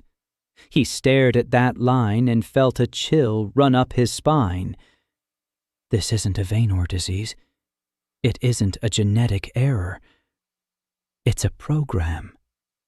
Someone, sometime, a long time ago, had written instructions for fading into the edges of the aristocrats. A timer. He remembered Martha's conversations. The edges are fading. Children are born weaker. The heirs of great houses are sickly and talentless. Everyone blamed it on the will of the gods, on degeneration, on a curse of the blood. But this is code. Someone's deliberate, purposeful code, woven into the very foundation. Dan didn't touch the timer. Not now. Too deep. Too dangerous. Too incomprehensible. He worked around it. He repaired the Lyrian's vessels without touching the foreign line. He finished the operation. He withdrew his hands. He fell from the chair. Una caught him. Cass caught him from the other side. They laid him down. Dan lay there and stared at the ceiling, blood from his nose, from his ears, a fever, tremors, complete exhaustion, worse than ever. But he wasn't thinking about himself. He was thinking about the code, about the timer, about the fact that someone had programmed the whole world to fade away. Lyrian stood over him, looking down, pale, terrified. She said he was an idiot, that he'd nearly died, that he couldn't do that. Dan looked at her with a dazed gaze. He said the operation had been a success. All the vessels had been reinforced. The hereditary pattern had been rewritten. The disease wouldn't return. Ever. And her children wouldn't get sick. Nor would her children's children. Lyrian was silent. Then she sat down on the floor, next to his bench, right on the dirty floor. The Duchess of the great house of Waynor sat on the floor in the mud-walled hut of a village herbalist. And she sat there, silently, until he fell asleep. 5 days later, Dan got up. Lyrian was still in Lowhall, waiting. She could have left. The treatment was over, but she waited. When he stepped out onto the porch, she was standing in the yard, in a simple dress, her hair down, and she ran. No, she was standing, but a second before that, she had been running. He could tell by her flushed cheeks, by her labored breathing, by the sweat-dampened hair at her temples, by her eyes. She had been running for the first time since she was 14. She looked at Dan, and he saw. This was a different Lyrian, not porcelain, not cold, not dying, alive. She said she'd run from the tavern to the river and back, that nothing had burst, that her heart was beating steadily, that she hadn't broken. She said she was 22 years old, and for the first time in her life, she felt alive. Martha stepped out onto the porch, a plate in her hands, a meat pie, with a crust, hot, with onions and peppers. Lyrian looked at the plate, looked at Martha. She took the pie, took a bite, chewed, closed her eyes, and laughed, quietly, hoarsely, awkwardly, like someone who'd forgotten how to do it. Dan stood on the porch and watched, and thought about the line, about the timer, about how this was only the beginning. Lyrian left 2 days later, but before she left, she came to Dan, alone, without Lord Kieran, without guards.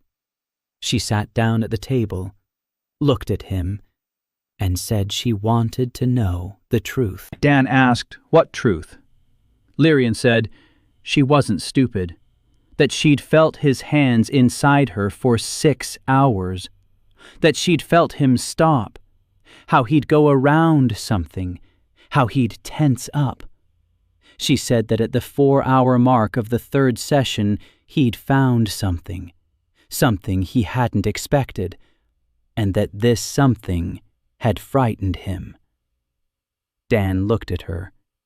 She was smarter than he'd thought. Much smarter. He could have lied, could have said she'd imagined it, could have brushed it off. But he looked into her eyes and realized that lying to this woman was pointless. She'd see through the lie before he'd even finished speaking. He told her about the line, about the timer, about the alien instruction code woven into the very fabric of the facets, about how Erholm's facets aren't fading on their own. They're being turned off, slowly, generation after generation. Someone decided long ago that the age of heroes must end, and set the program in motion. Lyrian listened in silence. She didn't interrupt. She didn't ask questions. When he finished, she sat motionless, hands on the table, fingers intertwined. She said one thing. So, my house is dying out, not because the gods decided so, but because someone wrote the code. Dan nodded. Lyrian stood up. She walked to the window. She looked out at the courtyard, at Una, who was hanging out the laundry, at Cass, who was sharpening her sword on the porch, at Airy, who was sitting on the roof and looking out at the step. Lyrian said that if this is true, it changes everything, all of history, all of politics, all the wars over inheritance, all the executions for impure blood, all the children rejected for their dull facets. All of it was built on a lie. Dan said he didn't know who or why yet, that he needed time. He needed to see more facets, more hereditary patterns, from different houses, from different lineages, to compare, to understand the scale, to find the source. Lyrian turned to him and said he would be granted access to the Wainer House archives, to their healers, to records kept for 600 years, and to her. She would be his link to the aristocracy, his voice at court, his shield against the guild. Dan asked why she needed this. Lyrian looked at him, gray eyes, cold, but not empty, burning. She said she'd lived with a death sentence for 22 years. 22 years believing it was the will of the gods that she was born to die. And now she knew it was a lie, that someone had simply written a line, and she wanted to know who. And she wanted him to answer for every Wayner who died young, for every child buried before the age of 15, for every mother who wept over a cradle, knowing her child would not live to see another day. She left in the morning, at full speed, at a gallop, for the first time in her life, at a gallop.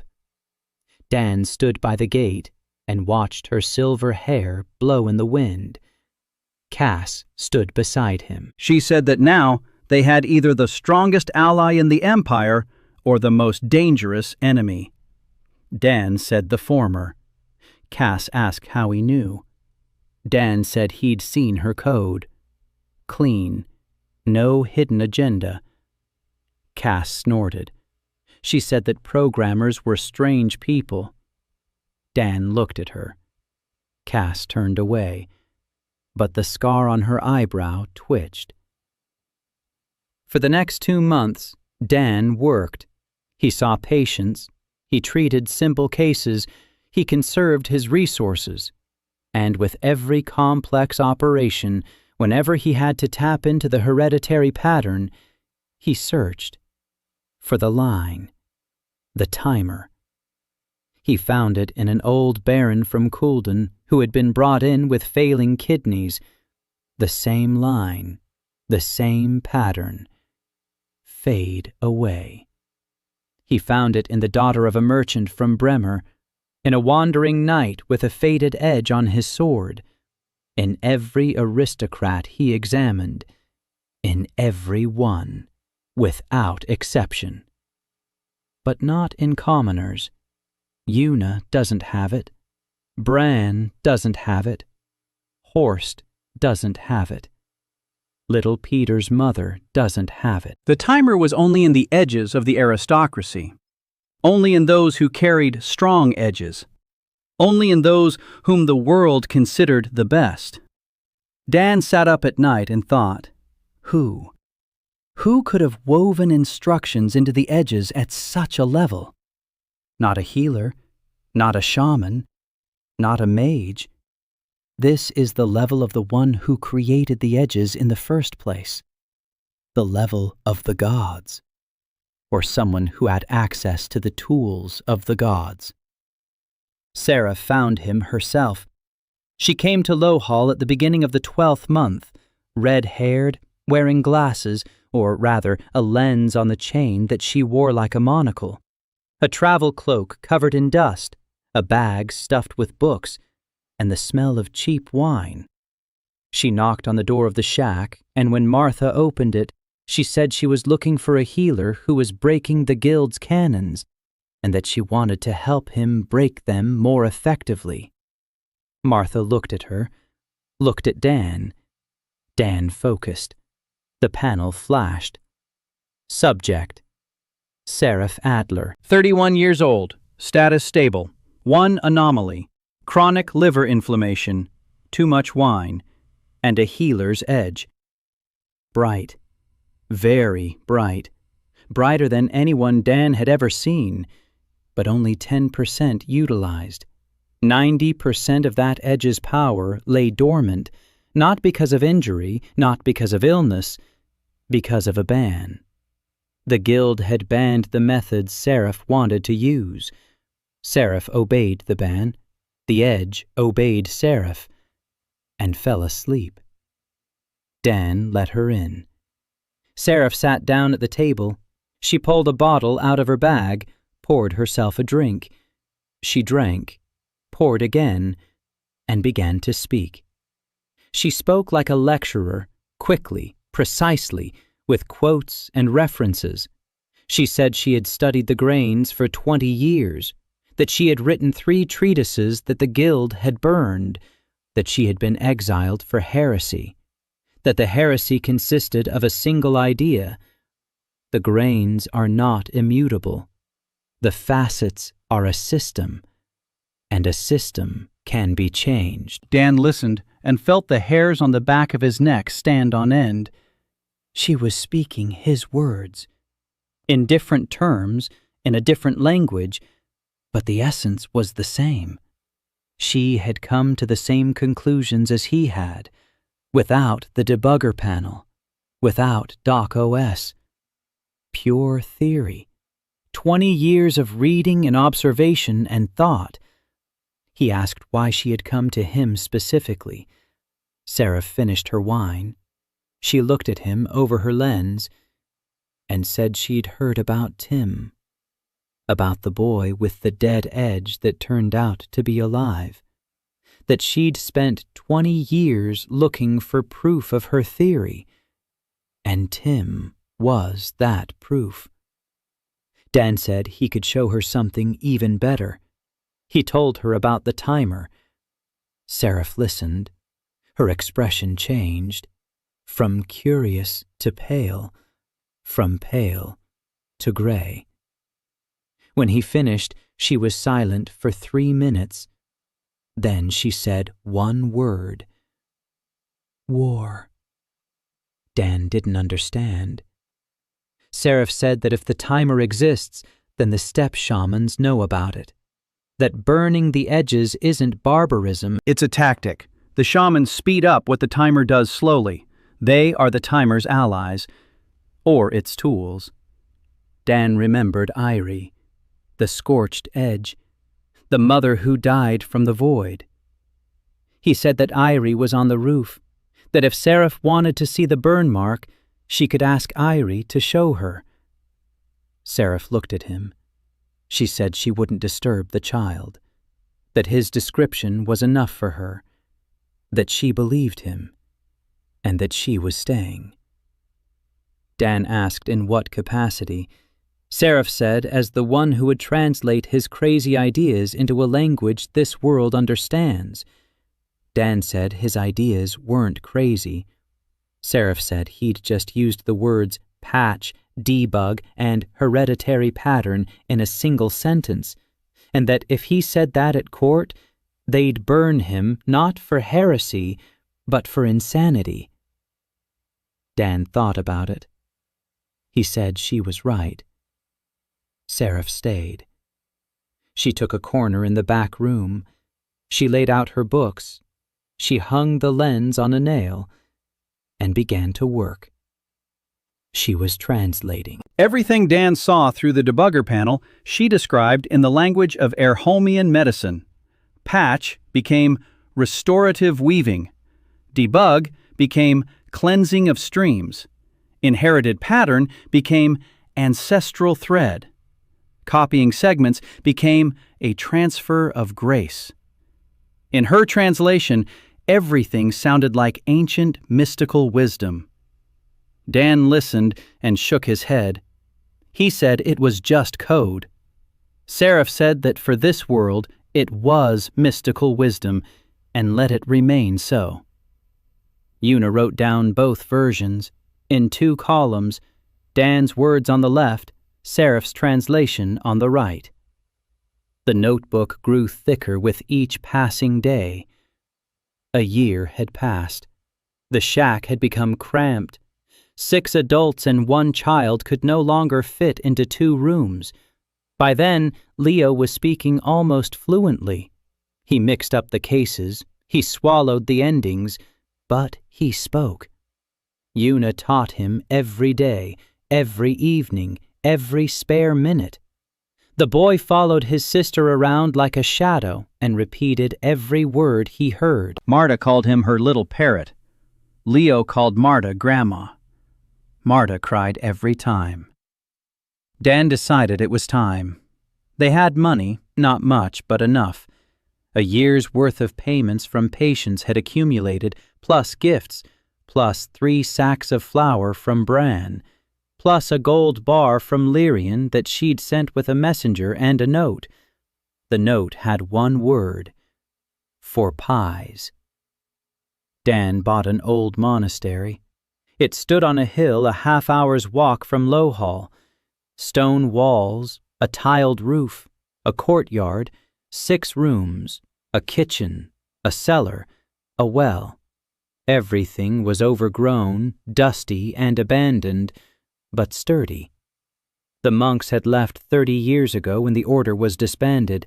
Since then, the monastery had stood empty. The locals were afraid to go there. They said there were ghosts. Cass went through all the rooms with her sword. She found no ghosts. She found 7 badgers in the cellar.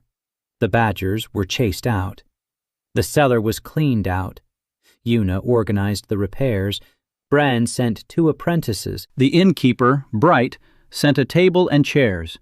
Horst, his back healed, came himself and silently began building the stove. A month later, the monastery became a clinic. Una suggested a name. Shaw Clinic. Dan said it sounded like a dentist's sign. Una didn't get it. She wrote the word in her notebook. Dentist. The name stuck. The Shaw Clinic. They hung a sign above the door. Cass carved the letters with a sword. The letters came out crooked. Una said it gave it character. Cass said it would give a perfectionist a heart attack. Dan looked at Cass. He asked how she knew the word perfectionist. Cass said, from him. That he says that word every time Una rearranges the pots on the shelf. Dan fell silent. Una wrote it down. Perfectionist. Definition. Dr. Shaw when his pots are touched. The clinic was up and running. The reception area on the 1st floor, 2 wards on the 2nd, Dan's office, Seraph's room piled high with books, the kitchen where Martha reigned supreme, the courtyard where Cass trained every morning, the roof where Irie slept and from which she could see for miles around. The first month at the clinic was quiet. Patients came, Dan treated them, Seraph observed and took notes. Una kept the records. Cass stood guard. Irie sounded the alarm. The system worked, like a well-oiled machine. Every element in its place. Everyone knew their role. Then the cult arrived. Cass saw them first. A dozen people in gray hooded cloaks. They were walking down the road from the west gate, in formation, silent. A symbol was embroidered on their cloaks, scales with empty pans. The pure lot. Cass cursed, short and to the point. She told Dan they were fanatics. They believe the edges are given by the gods, and any interference with them is heresy. You can't heal the edges, you can't awaken them, you can't change them. If they fade, it means the gods want it that way. If they die, it must be so. Dan asked how dangerous they were. Cass said they burn clinics and kill healers they consider heretics. Dan looked at the dozen gray cloaks. He said he understood. They stopped at the clinic gates. An old man stood ahead, tall, upright, a silver beard, eyes clear and calm. He moved like a man who knows he is right. Every gesture, every step, everything radiated confidence, not arrogance, confidence specifically, faith. He introduced himself. Ulred Cain, High Priest of the Pure Lot. He spoke quietly and evenly, without threats, no shouting. He said he had heard of Dr. Shaw, that Dr. Shaw awakens dead facets, changes hereditary patterns, interferes with the divine order.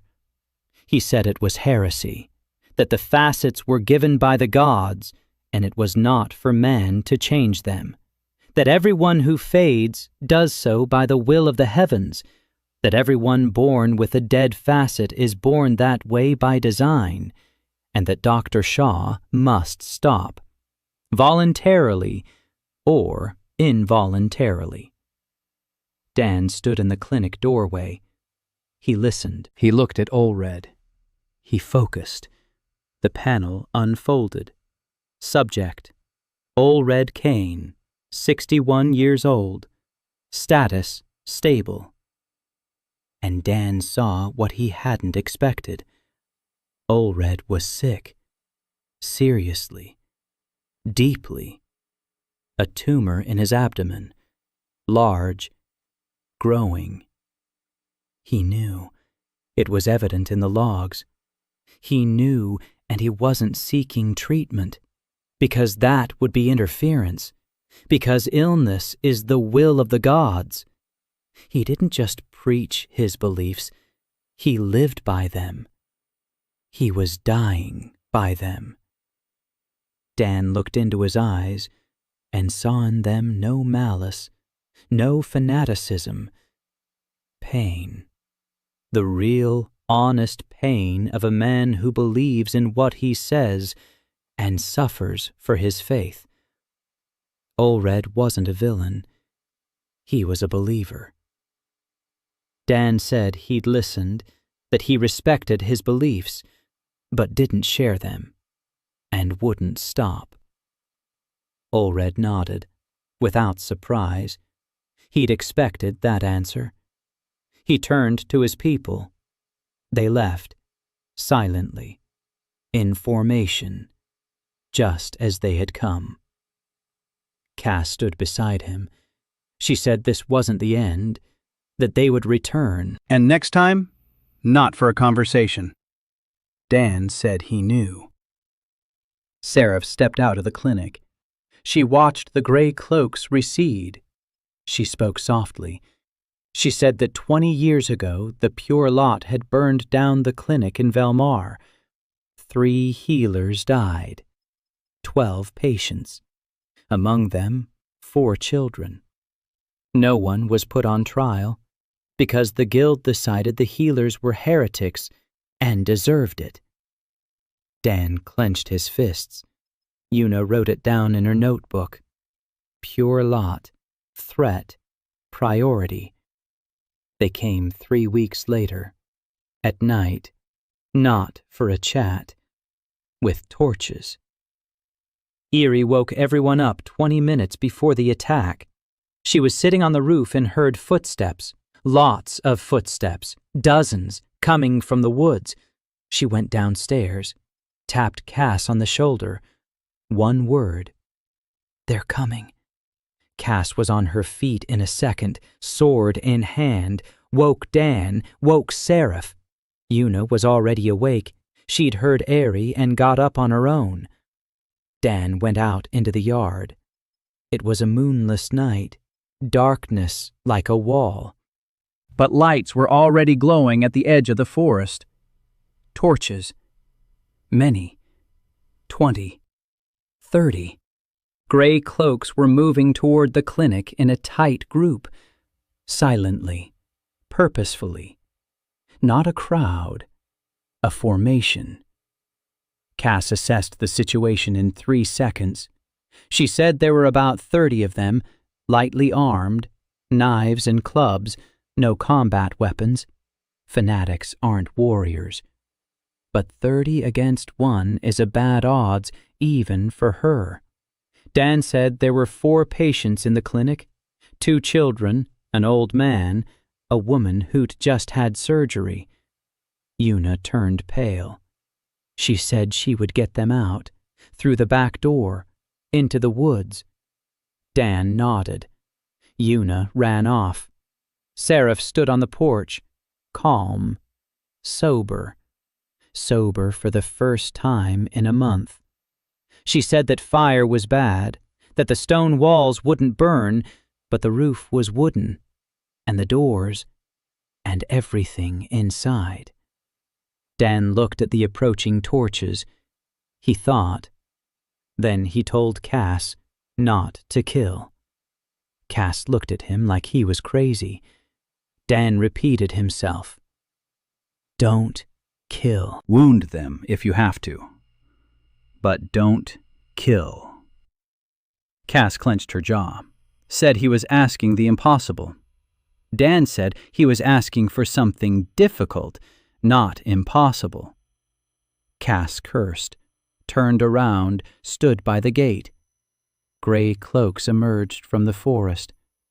It wasn't Olred leading the way, a young man, 30 years old, short hair, burning eyes.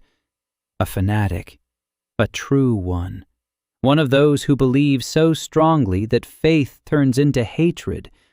He was shouting that the healer was a heretic, that the clinic was blasphemy, that fire would purify, that the gods demanded it.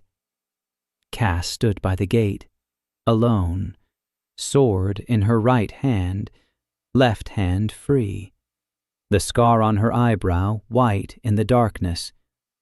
The first 3 rushed at her. Cass moved so fast that Dan couldn't keep up. 3 strikes, flat, to the arms, to the legs, to the ribs. 3 lay on the ground and screamed, alive, unharmed, but incapacitated. 4 more. Cass worked like a machine, no malice, no excitement, clean, technical. Her shoulder worked perfectly. Full range of motion, full speed, a third faster than before. Dan watched and counted. 7 down, 23 more on their feet. Too many, even for Cass. They were flanking them. 2 hurled torches over the wall. 1 fell into the courtyard, the second onto the roof. Ari was on the roof. She grabbed the torch and hurled it back. The torch fell into the grass in front of the gate. It didn't hit anyone. But in the courtyard, the second torch set the wood pile ablaze. Dan rushed to put it out. Sarah followed him. They doused the fire with water from a bucket that Martha was passing up from the well. Martha, a 70-year-old woman. She hauled bucket after bucket, silently, without panic, with a stubborn, tight-lipped expression. At the gate, Cass held her position. 12 lay dead, but the rest were circling the wall, looking for other entrances, windows, breaches. Dan realized they couldn't hold them off. There were too many of them, and they wouldn't stop. Faith is stronger than fear. He stepped outside the gate. Cass shouted for him to come back. He didn't come back. He walked straight toward the gray cloaks, raised his hands, empty, unarmed. He shouted, "Stop!" They stopped, not because they were afraid, because they hadn't expected it. The heretic had come out to them himself, unarmed. A young fanatic in front stared at him, eyes wild, a torch in his hand. He said the healer had come to surrender. Dan said no. He had come to heal. He looked at the men lying there, 12 of them, the ones Cass had laid down, moaning, clutching their broken arms and ribs. Dan walked over to the one closest to him, a young guy, 20 years old, a gray raincoat, a fracture in his right arm. The bone was sticking out at a wrong angle. The guy was whimpering in pain. Dan crouched down beside him. He placed his hand on the fracture. He focused, and he fixed it. 5 seconds. The bone snapped back into place. Healed. The pain was gone. The guy froze. He looked at his arm, wiggled his fingers. It worked, like new. He looked at Dan. His eyes were huge. Dan stood up, moved on to the next one. Broken ribs. He fixed them. On to the third, a dislocated shoulder. Set it. On to the fourth, a lacerated eyebrow. Stitched it up. He moved from one to the next, healing them, silently, calmly. The men in gray cloaks stood and watched. They didn't move. The torches burned, but no one threw them. They watched as the heretic they had come to burn knelt in the mud and treated their wounded, one after another, without words, without conditions, without questions. A young fanatic stood with a torch. His hand was shaking. He didn't understand. It didn't fit into his world view. A heretic should be afraid, should run, should resist, not heal. Dan reached the last one, the 12th, an elderly man, a fracture in his shin. He said it. He stood up, wiped the blood from his nose. 12 patients in 10 minutes. His energy was waning, but it was manageable. Minor cases, fractures and bruises, routine. He looked at the gray cloaks, quiet, calm, and he said that this was what he did, that he healed people, all people, those who loved him and those who hated him, those who came for help and those who came with torches, because illness and pain don't ask what you believe in. A young fanatic lowered his torch, slowly, like a man who doesn't know what to do next. And then Olred stepped out of the darkness. Dan hadn't seen him before. He'd been standing behind, in the shadows, watching. He stepped forward, a silver beard, clear eyes, but on his face, Dan saw it. Pain. Not physical, though physical too. The tumor in his stomach was growing. He was paler than 3 weeks ago, thinner.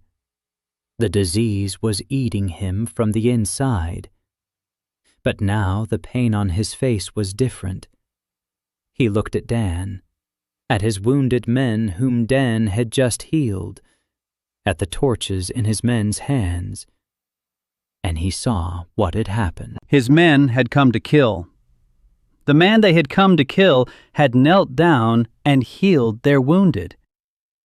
Olred approached the young fan, the one who had led the attack. He held out his hand. The young man handed over the torch. Olred extinguished it on the ground. Then he turned to his men. He spoke a single sentence. He said they were leaving. The men in gray cloaks were silent. Then they began to retreat, one by one, picking up the wounded, who, however, were no longer wounded, helping those who still couldn't walk on their own. Olred was the last to leave. Dan called out to him. Olred turned around. Dan said he could see his illness, that there was a tumor in his stomach, that without treatment he had 6 months left, maybe less. Olred looked at him for a long time. Then he said it was the will of the gods, and walked off into the darkness. Dan stood in the courtyard. Cass was beside him, his sword sheathed. Una returned with the patients. Everyone was unharmed. Martha sat by the well, breathing heavily. Seraph stood on the porch. Aerie sat on the roof. Everyone was looking at Dan. Cass said that he was crazy. Dan said it was the only way. Cass said he could have died. Dan said he couldn't, because Cass was standing by the gate. Cass looked at him. Then she turned away. But the scar on her eyebrow twitched. Una wrote it down in her notebook. The night of the cult's attack. 12 patients. Diagnosis, fractures and bruises. Treatment, free. Result, the cult left. Note, Dr. Shaw is crazy.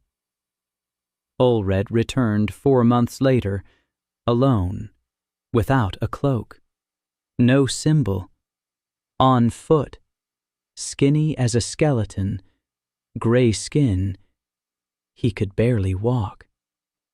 Cass saw him on the road and went out to meet him. Not with a sword, she just went out. Olred reached the clinic gate. He looked at the sign. Shaw Clinic. Crooked letters carved with a sword. He stood there looking at the sign, and Dan saw from the window how his lips were moving. Maybe he was praying. Maybe he was cursing. Dan came out. Olred looked at him. Sunken eyes, hollow cheeks, pain in every movement. The tumor had grown. The panel showed it. Critical level. Metastases had spread to the liver. 3 months, maybe 2. Olred said he hadn't come for treatment. Dan waited. Olred said he'd come to tell him that after the night at the clinic, the cult had split. Young radicals decided that Olred was too soft, that he had betrayed the teachings, that a new priest was needed. They attacked Olred. His own people. Those he had taught. Those he had raised. The ones he loved like sons. They beat him and cast him out. Olred said this matter-of-factly, without pity for himself, like a fact. Dan listened. Olred said that after his expulsion, he walked, for a long time, not knowing where, and he came here, because there is nowhere else to go. Dan asked if he wanted to be cured. Olred was silent, for a long time. Then he said he didn't know. That all his life he'd believed illness was the will of the gods. That accepting treatment meant betraying everything he believed in. But that he was standing before a man who'd healed his enemies. And that this picture didn't fit into any of his prayers. Dan sat down on the porch step. He patted the spot next to him. Olred hesitated. Then he sat down. 2 men on the step, a healer and a priest. Dan asked him, not about the illness, about life.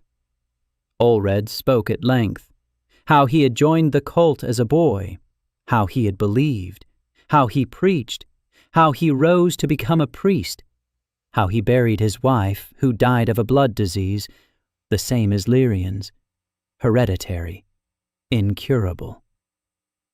Olred could have turned to the healers back then. He could have asked, but he didn't, because he believed. She died, and he buried her, and buried a part of himself with her. And since then, he believed even more strongly, because if he stopped believing, her death would become meaningless. And that is worse than any tumor. Dan listened. He didn't interrupt. Then he said one thing. He said he understood. That giving up his faith meant admitting his wife had died in vain. That it was unbearable. That he wouldn't ask Olred to betray his faith. But he would ask him for one thing. Not to die in vain. Because his death would prove nothing. It wouldn't bring his wife back. It wouldn't save the cult. It wouldn't stop Dan. His death would simply be death, and the world would be one honest man poorer. Olred sat motionless. He stared straight ahead. Then he said quietly, he said, "Save me," and added, "Not for renouncing." Dan looked at him. Olred looked at Dan. Dan said, "I'll save you, but not for your renunciation, but because you are a man." The operation lasted 8 hours, the longest and most difficult in the clinic's history. The tumor was enormous. The metastases were deep. Dan scraped away tissue by tissue, cell by cell. Seraph sat nearby, monitoring his condition, counting his pulse. She poured water into his mouth when he forgot to drink. Una kept records. She documented every stage. Cass stood by the door, not because Olred was dangerous, because Dan was vulnerable. 8 hours and he wouldn't see anything but the debugger panel. For 8 hours, he would be defenseless. Cass wasn't guarding him from Olred. She was guarding him from the rest of the world. At the 5-hour mark, Dan staggered. Seraph grabbed him by the shoulder. She said that was enough, that he'd kill himself. Dan said it wasn't enough, that the metastases were in his liver, that if they left them for later, they'd regrow in 3 days, that it had to be done now, everything right now.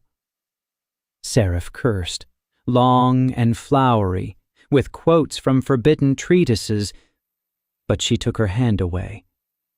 Dan continued. At the 8th hour, he removed the last affected cell.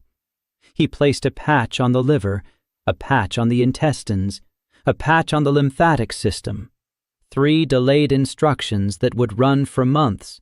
Slow, complete regeneration. He withdrew his hands.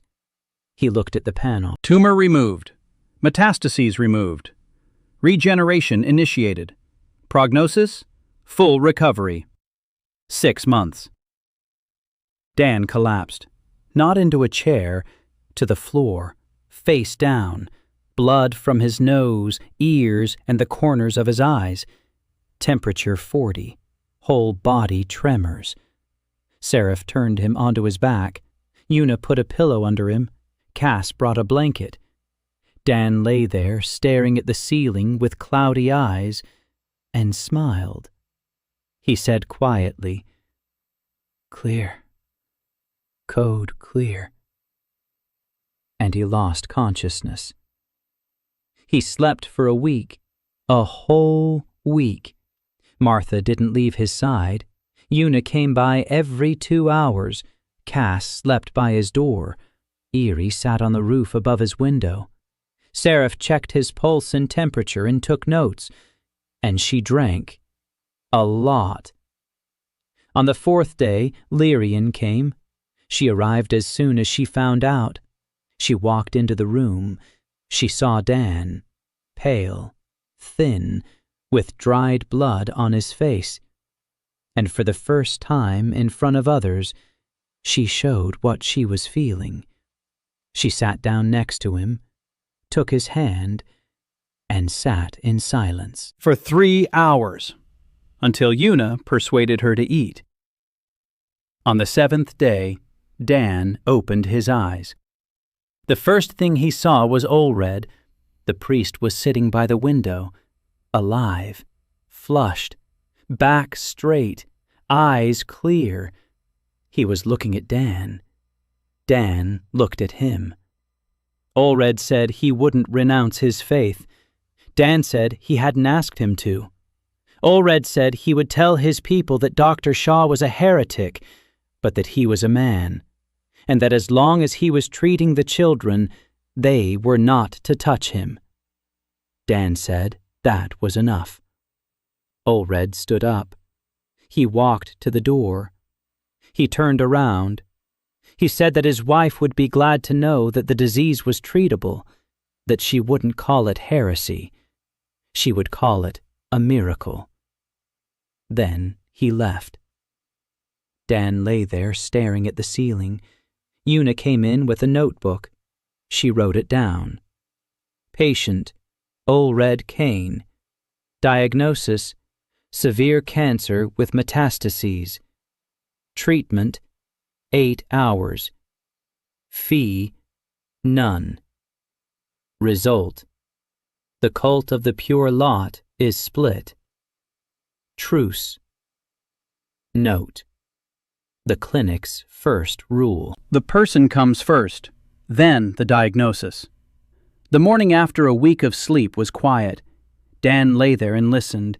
Birds outside the window, the crackling of the stove, Martha's voice in the kitchen. She was scolding Leo for sticking his finger in the honey jar again. Leo replied that honey is delicious, in a complete, coherent sentence. "Honey is delicious, Grandma." Dan smiled. A year ago, this boy didn't know a single word. He sat up, slowly. His body was weak, empty, like a wrung-out sponge, but alive. His head was clear, no migraine, energy at 5%, minimum, but it's there, and it will grow. Dan stood up.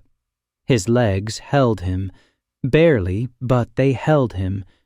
He left the room, walked down the hallway. Shaw Clinic was waking up.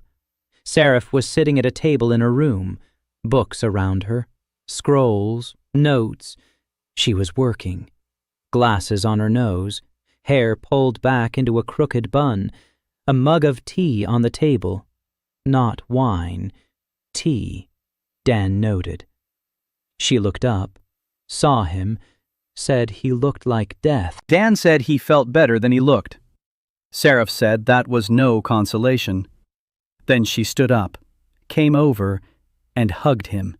Quickly, awkwardly, like someone who wasn't used to hugging. She stepped back, adjusted her glasses, said that if he nearly died again, she would personally kill him. Dan said he appreciated her concern. Seraph said it wasn't concern, it was an investment in her only test subject, and she went back to her books. But Dan saw it. Her hands were shaking. He went out into the courtyard.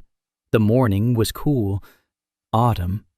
His first year in Air Home was coming to an end. The leaves on the trees beyond the clinic wall were turning yellow. The air smelled of smoke and apples. Cass was standing in the courtyard. She was training, a sword in her right hand. Her movements were fluid, fast, beautiful. Her shoulder worked perfectly. She saw Dan. She stopped. She sheathed her sword. She walked over. She looked at him appraisingly. She said he'd lost 5 kilos. Dan said Martha would fix that. Cass nodded. Then she said that while he was sleeping, people had come. From Valmar. From the capital. The Emperor's envoy. Dan froze. Cass said that Emperor Seymour IV was ill. Seriously ill. No one could help. The court healers were powerless, and word had reached the Emperor about a healer from Lowhall who cures the incurable. The envoy left a letter, with the imperial seal, an invitation to court. Dan took the letter, heavy parchment, a golden seal, the imperial eagle.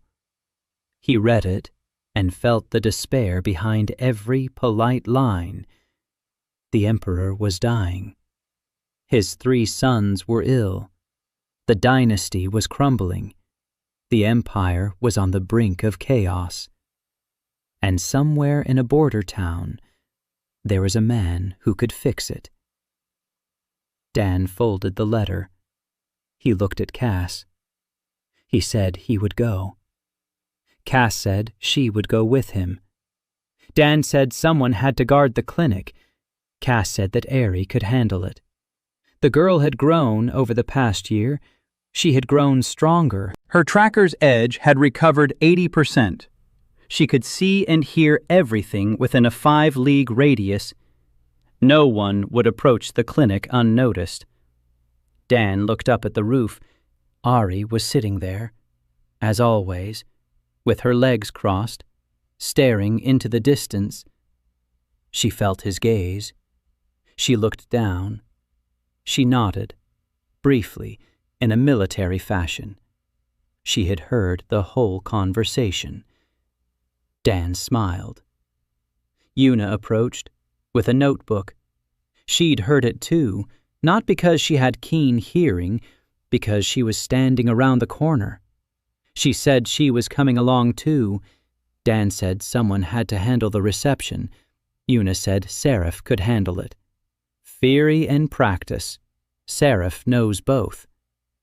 Dan looked at Una. She stood before him, 19 years old. Freckles, rolled up sleeves, a notebook pressed to her chest, gray, stubborn eyes. She wasn't asking. She was presenting a fait accompli. Dan nodded. Una smiled. Dan had been preparing for 2 days, restoring his energy, eating, sleeping, Getting ready. Seraph came every evening. They discussed the timer. She had found something in her treatises, references, indirect, fragmentary, an ancient text from the Guild's archives. It spoke of the time before the edges, before the gods, about a world where people were equal, where there were no patterns under the skin, where there were no better or worse people. Seraph said that if the text was to be believed, the facets did not come from the gods. The facets were a tool, a weapon in the War of the 7 Crowns.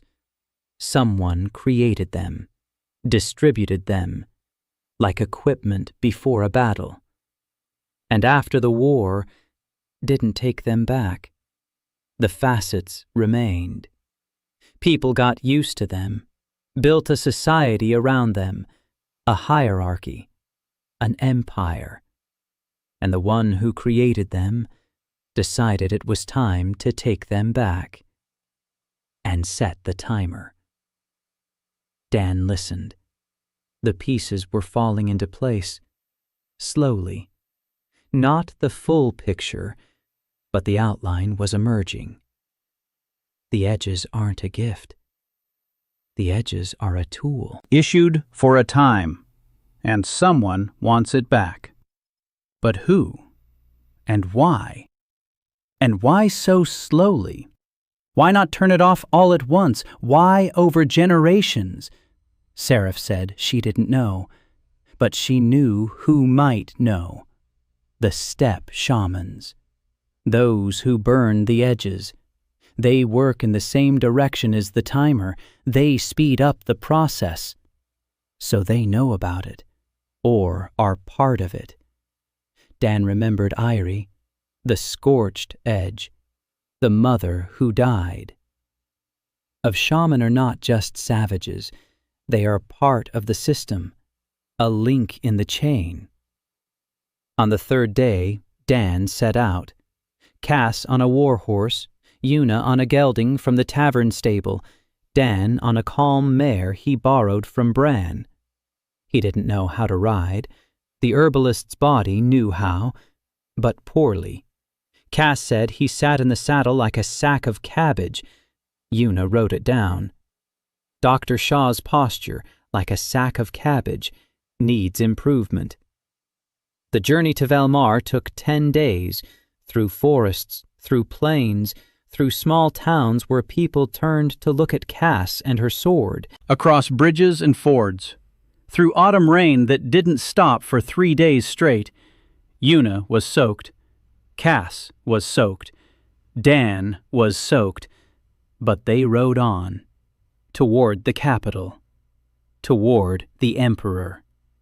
Toward the secret that awaited beneath the palace. Velmar came into view on the 11th day. Over the hill. Huge. Stone.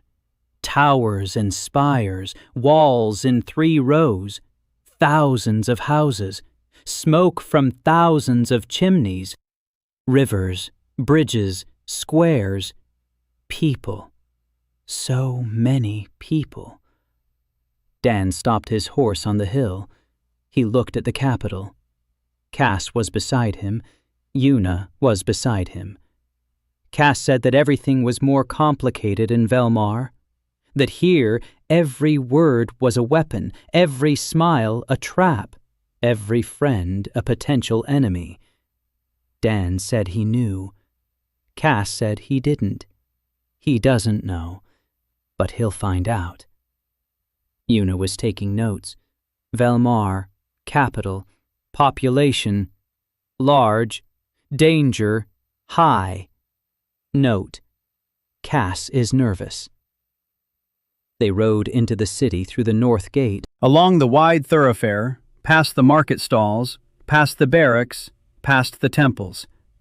People turned around. They looked. Not at Dan, at Cass, a former guard. Some recognized her. They whispered. Cass stared straight ahead. Her face was stony. The palace stood on a hill in the center of the city. White stone, golden roofs, windows like eyes, hundreds of windows, and behind each one, someone was watching. They were met at the gates, led through the corridors, marble, tapestries, candles, guards in armor, courtiers in silk. Everyone was watching.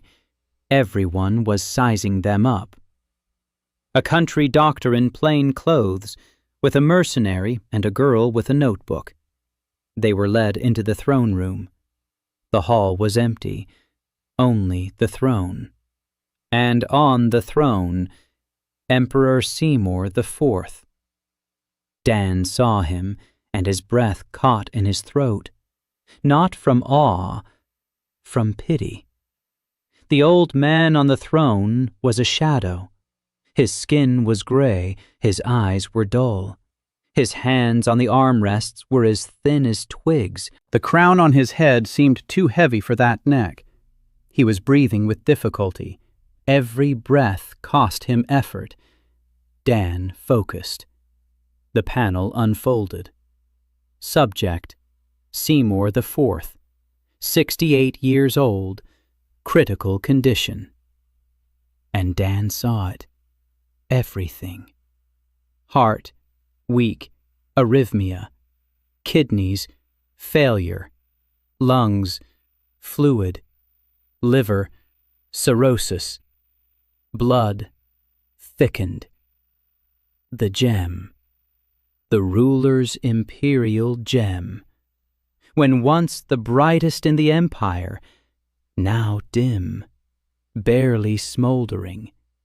And in the very depths, the timer, the same line, fading. But here it burned brighter than anyone else's, the imperial line, the strongest edge in Airholm, and the fastest timer. The brighter the edge, the faster the fade. The emperor was not dying of old age, not from illness. He was dying because someone had once decided that the strongest must go first. Dan approached the throne. He knelt, not out of respect, to be at the emperor's eye level. Seymour looked at him, dull eyes, but his mind was still alive, still sharp. The emperor said in a hoarse whisper. He said he'd been told that a healer from Lowhall could work miracles. Dan said, not miracles, work. Seymour asked if the healer could fix the emperor. Dan looked at the panel. The scope of the work was monstrous. Every organ, every system, the entire body, plus the timer that's eating away at the edge from the inside. If he just fixed the organs, the timer would kill him again in a year. It wasn't enough to just fix them. He had to disable the timer. Inside the Emperor's edge. For the first time. Dan didn't know if it was possible. He had never touched the timer before. With Lyrian, he had bypassed it. Here, bypassing it wouldn't work. The timer was the cause. Everything else was a consequence. Dan looked the Emperor in the eyes. He said he would try, but that this would be the most difficult operation of his life, and that he couldn't guarantee the result. Seymour chuckled, quietly. hoarsely. He said that the doctor was the first one who didn't guarantee anything. All the others had guaranteed it, and they all failed. Maybe an honest doctor would do better than 10 liars. Dan asked everyone to leave. The guards left. The courtiers left. Cass remained by the door. Una stood by the wall with a notebook. Dan was left alone with the Emperor. He placed his hands on the Emperor's chest, where the heart was. He closed his eyes and entered. He worked for 12 hours, without a break. First, the heart. He corrected the arrhythmia, strengthened the muscle, repaired the valves. Then the kidneys, restored filtration, removed the damage. Then the lungs, drained the fluid, healed the tissue. Then the liver, cirrhosis. Cell by cell, layer by layer. Each organ was a separate operation. Each one took hours. Una brought water every 30 minutes. Cass didn't move from the door. 12 hours of motionless vigil. At the 10th hour, Dan reached the edge. The timer. He stood before it. An alien line. Ancient. Powerful. Woven into the very fabric of existence. He reached out, touched it, and understood. The timer wasn't just an instruction. The timer was a lock. Locked. With a key Dan didn't have.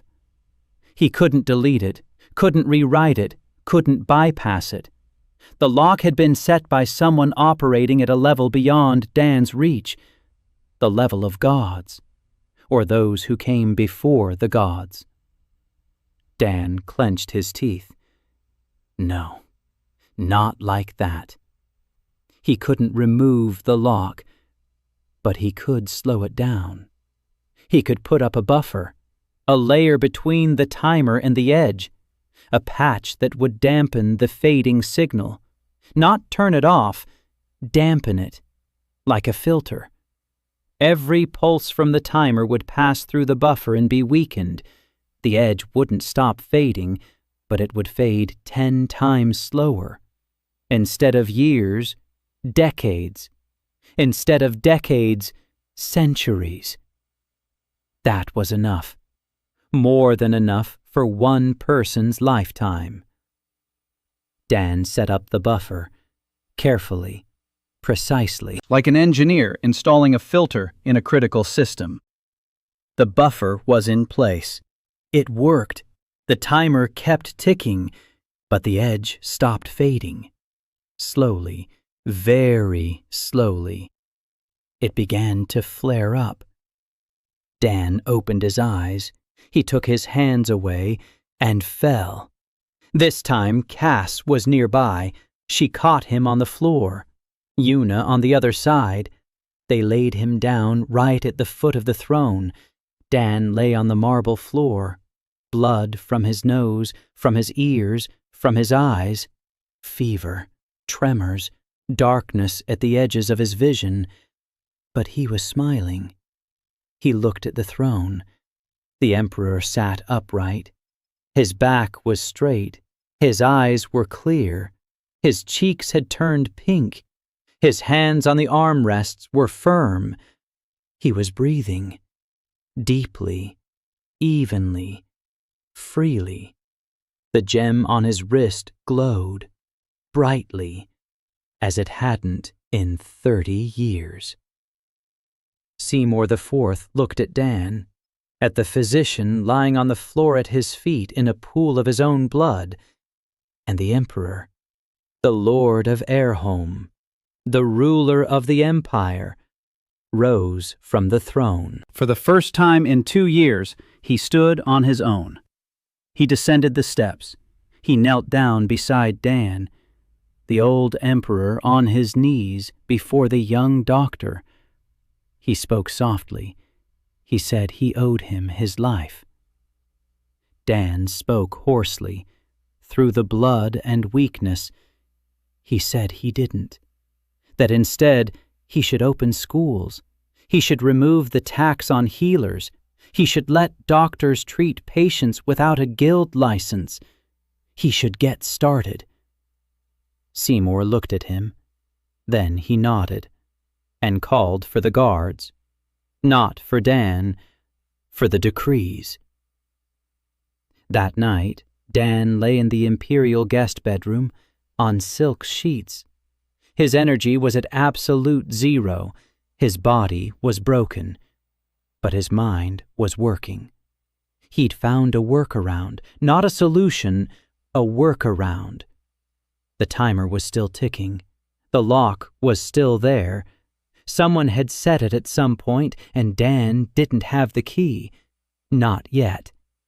But he knew now. He knew the lock existed. He knew it had been installed. He knew the key was out there somewhere. And he would find it. It would take time, maybe years, maybe more, but he would find it, because that's his job.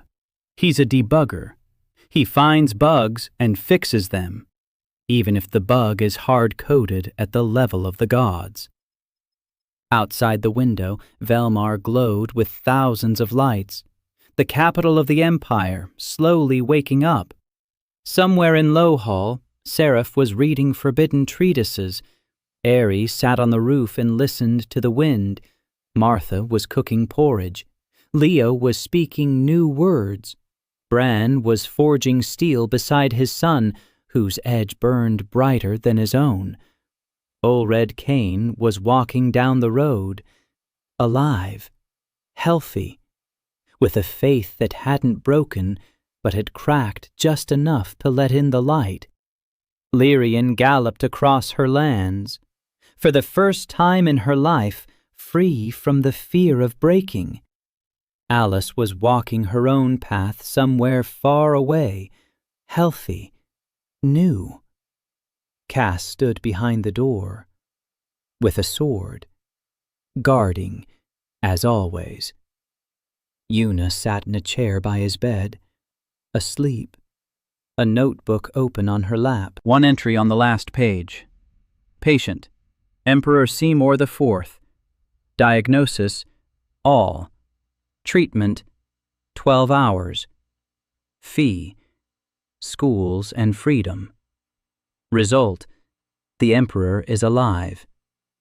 Note, the clinic's first rule, first the person, then the diagnosis. Dan closed his eyes. He thought, okay, the work environment is set. Now the real work begins.